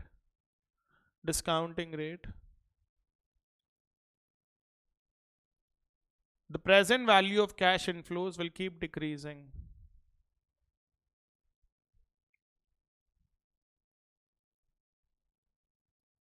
The present value of cash inflows will keep decreasing. However, there will be a reduction in the absolute amount of decrease. There will be a reduction in the absolute amount of decrease. There will be a reduction in the absolute amount of decrease. In the absolute amount of decrease.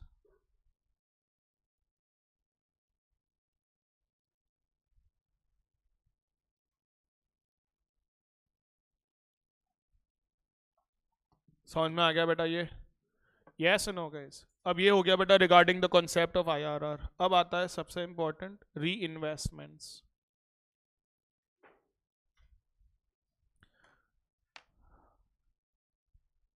You want something better? Whenever guys you realize interim cash flows, basically you do not receive the entire amount of cash flow at once at the end of project life. You're realizing cash flows as such better every year. Some amount of interim cash flow is being realized.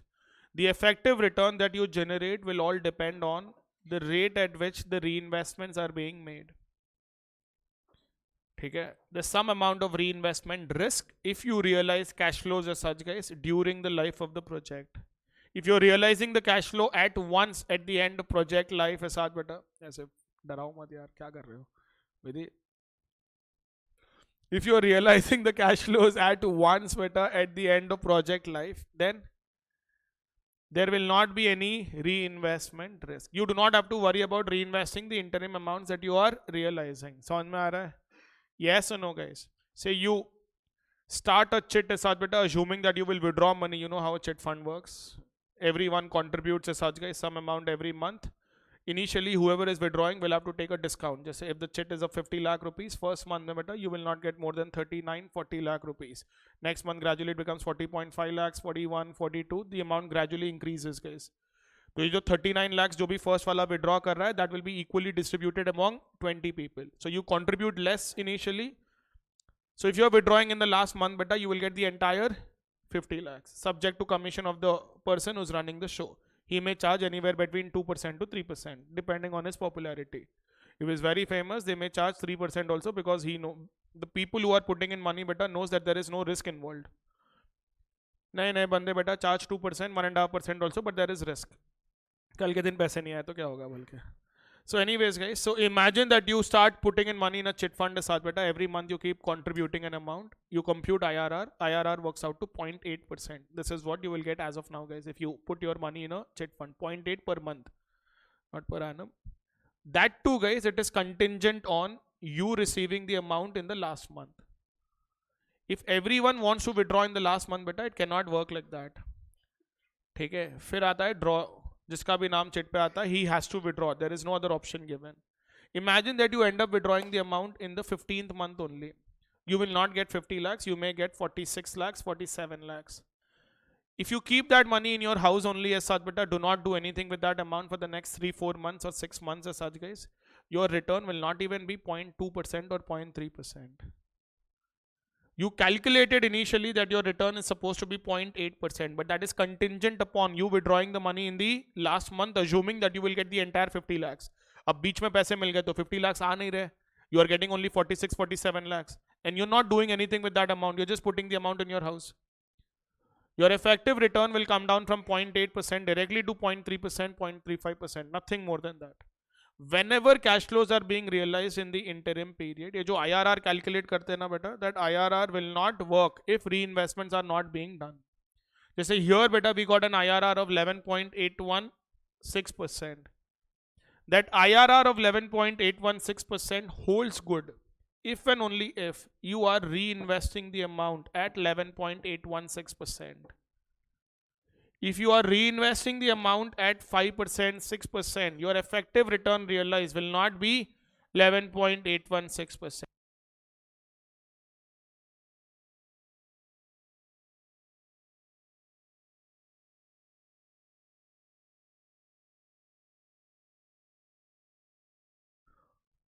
Online students, 1 minute बेटा, तू जाके batteries लेके आ. Battery हो गई बेटा.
All right, guys, I'm back. So that return of 11.816% guys will hold good if and only if you are reinvesting the cash flows at 11.816. If you're not reinvesting the cash flows at 11.816 nimit, you will not be able to realize a return of 11.816. Are we clear about this? ये सब जो concepts पढ़ा रहा हूँ ना बेटा, the very important if you're writing CFA level 1 also. पूरा का पूरा bond बेटा valuation is based on this only. This fixed income बोल के एक separate paper है उसमें.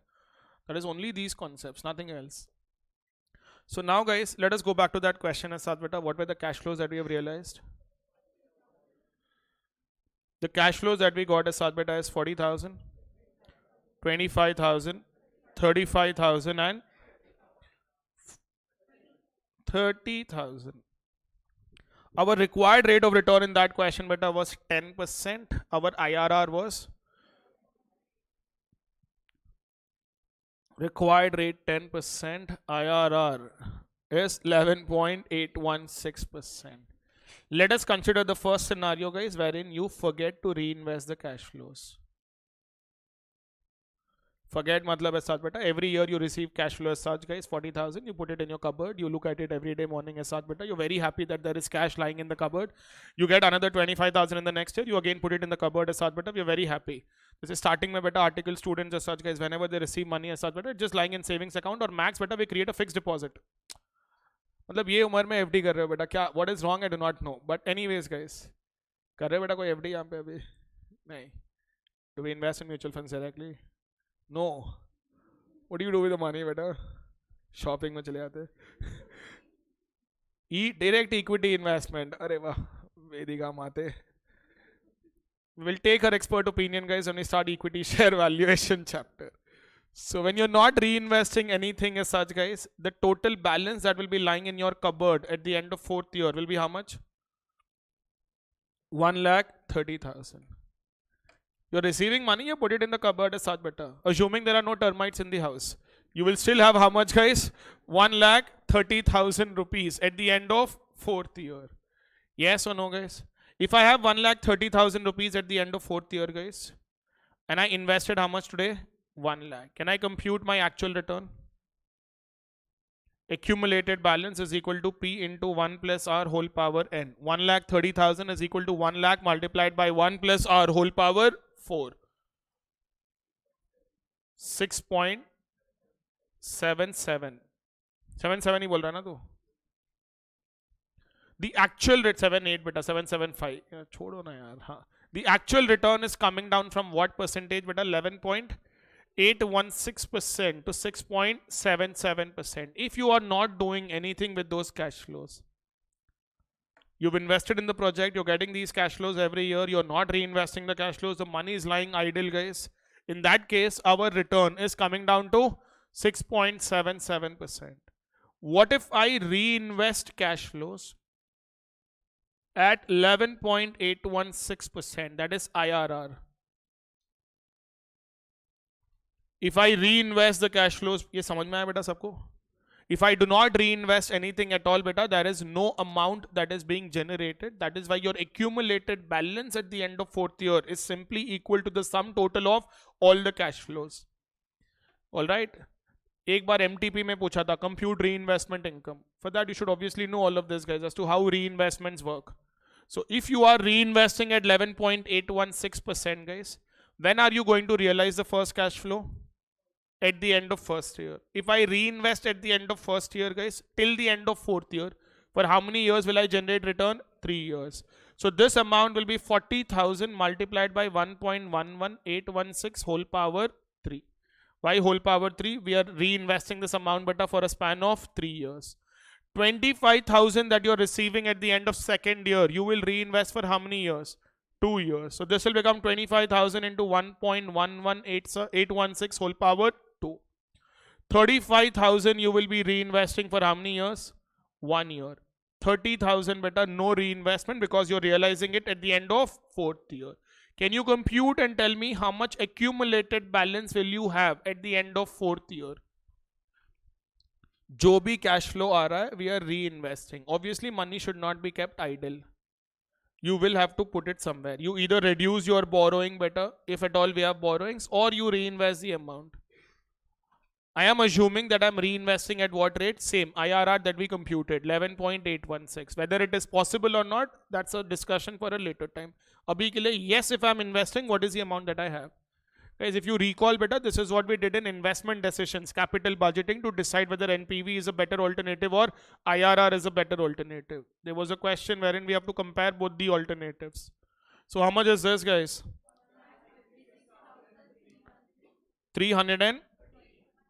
1,56,313 rupees is what you will have better in your bank account at the end of 4th year.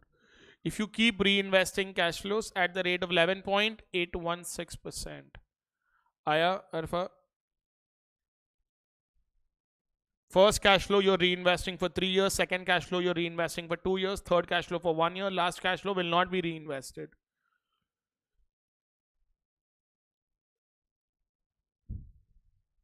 Now 1,56,313 is equal to 1 lakh into 1 plus R whole power 4. I'm directly equating 1,56,313 rupees with the 1 lakh rupees that you've invested today. Can you compute the actual return? 11.815. You should have got 816%, guys, but then remember that 11.816% also had a little approximation error. वो 7 रुपए बचे थे, याद है last में? So 11.815% is the return that I'm generating. What am I trying to prove here? This 11.816% will be your actual return that you are generating if and only if you are reinvesting at 11.816%. If you do not reinvest at 11.816%, that will not be your actual return. Any doubt in this part? So what if I reinvest at 10%? That is my cost of capital. I will reinvest 40,000 at 10% for 3 years. I will reinvest 25,000 at 10% for 2 years.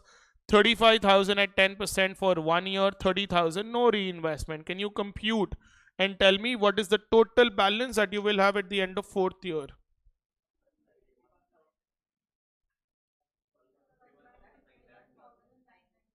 $1,51,900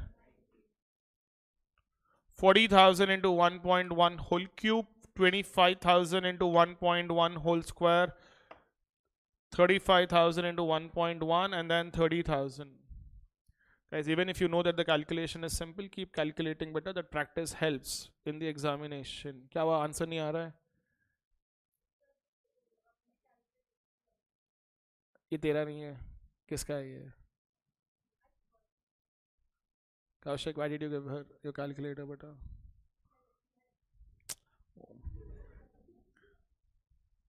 ఎందుకు రే రే exam రాయడానికి వచ్చినారా? Yes, guys.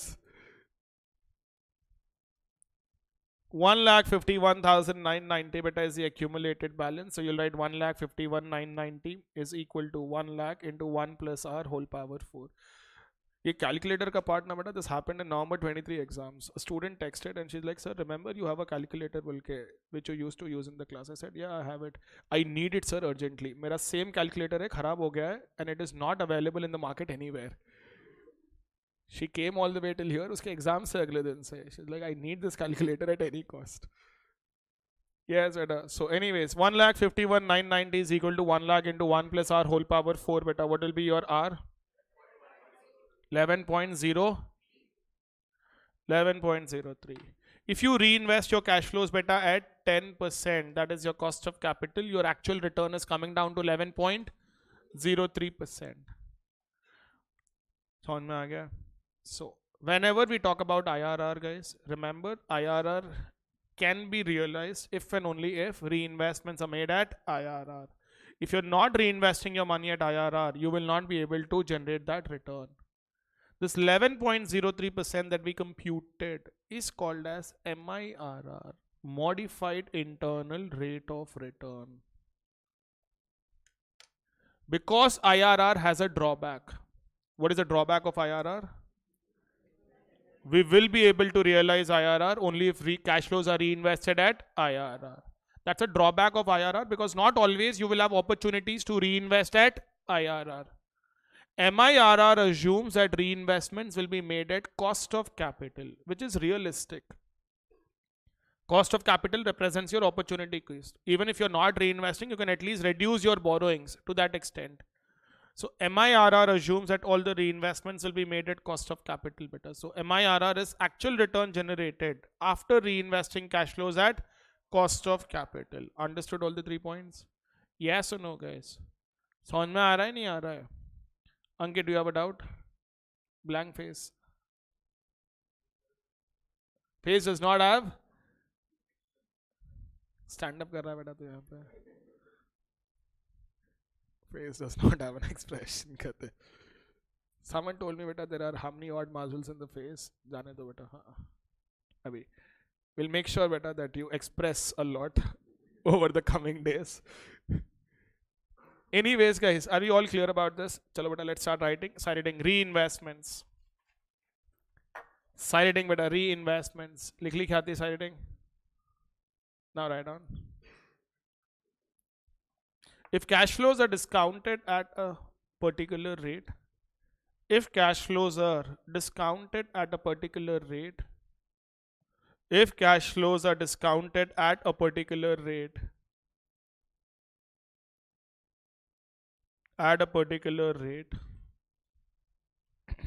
we assume reinvestments are made at the, we assume reinvestments are made, we assume reinvestments are made,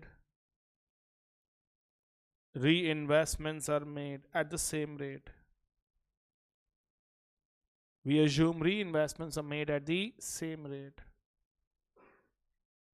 For computation of NPV, for computation of NPV,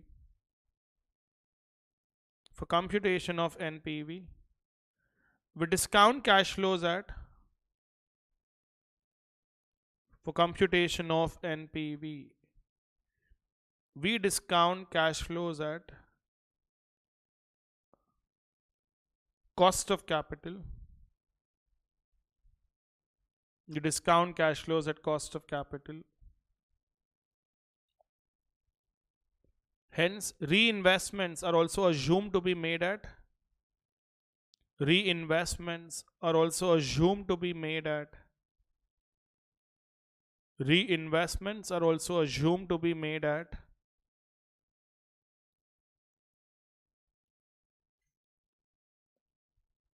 cost of capital. Reinvestments are also assumed to be made at cost of capital. For computation of IRR,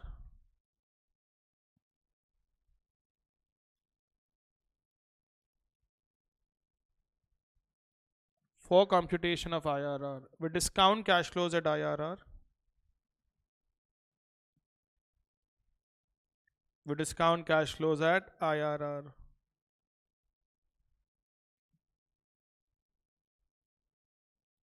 Hence, we assume reinvestments are also made at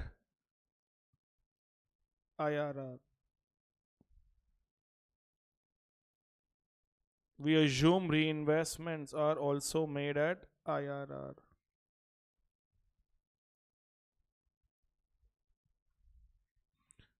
Reinvesting at IRR, reinvesting at IRR, reinvesting at IRR will not always be possible. Reinvesting at IRR will not always be possible.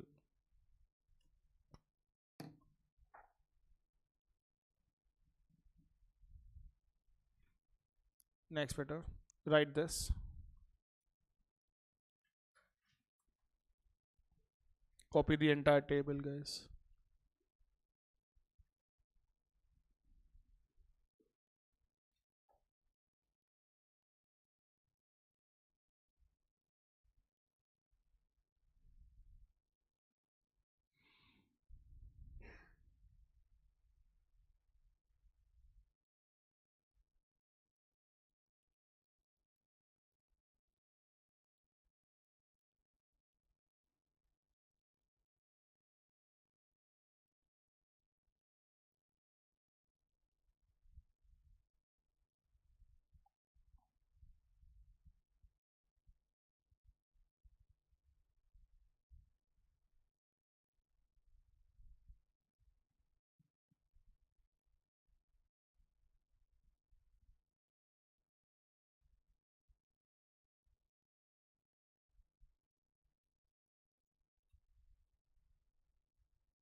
Are we all done with this?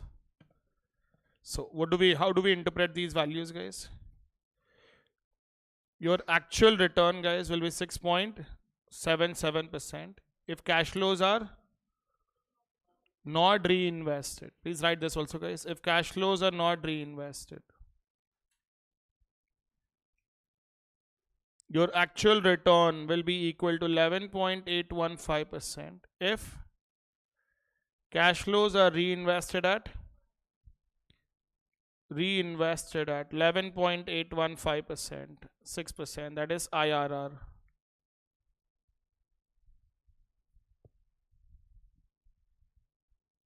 And your actual return beta will be equal to, last case क्या है बेटा,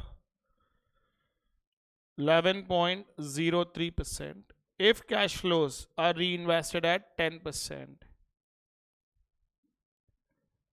If cash flows are reinvested at 10% beta, which is our cost of capital.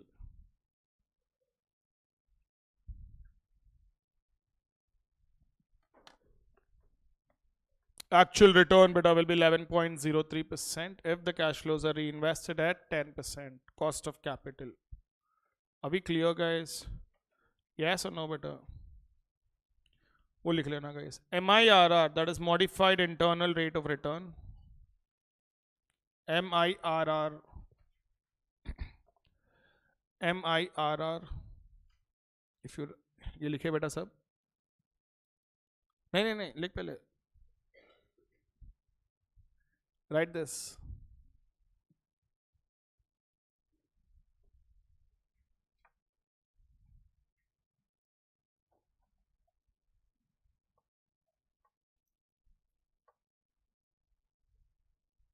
Done. MIRR, that is modified internal rate of return. MIRR, that is modified internal rate of return, is the actual return generated. Is the actual return generated. Actual return generated. Actual return generated when cash flows are reinvested at cost of capital. When cash flows are reinvested at cost of capital. Cash flows are reinvested at cost of capital. Are we clear, guys? We just have to do few concepts of yield, guys, as to how do you compute actual return when the period is less than 1 year, when the period is 1 year, when the period is more than 1 year. What is annualized yield and everything. Once we are done with that beta, we will be done with all the basic concepts. We will straight away start off with debt valuation, bond valuation. There's a chapter, guys, called as security valuation. We divide that into two parts. We will be discussing valuation of debt securities separately. We'll be discussing valuation of equity shares separately. क्योंकि दोनों में individually 50 questions है बेटा. If you put them in one chapter, then it will become 100 questions, way too much. So we'll just divide them as such beta into two topics. All right. Most likely you're going to get your materials beta by Monday.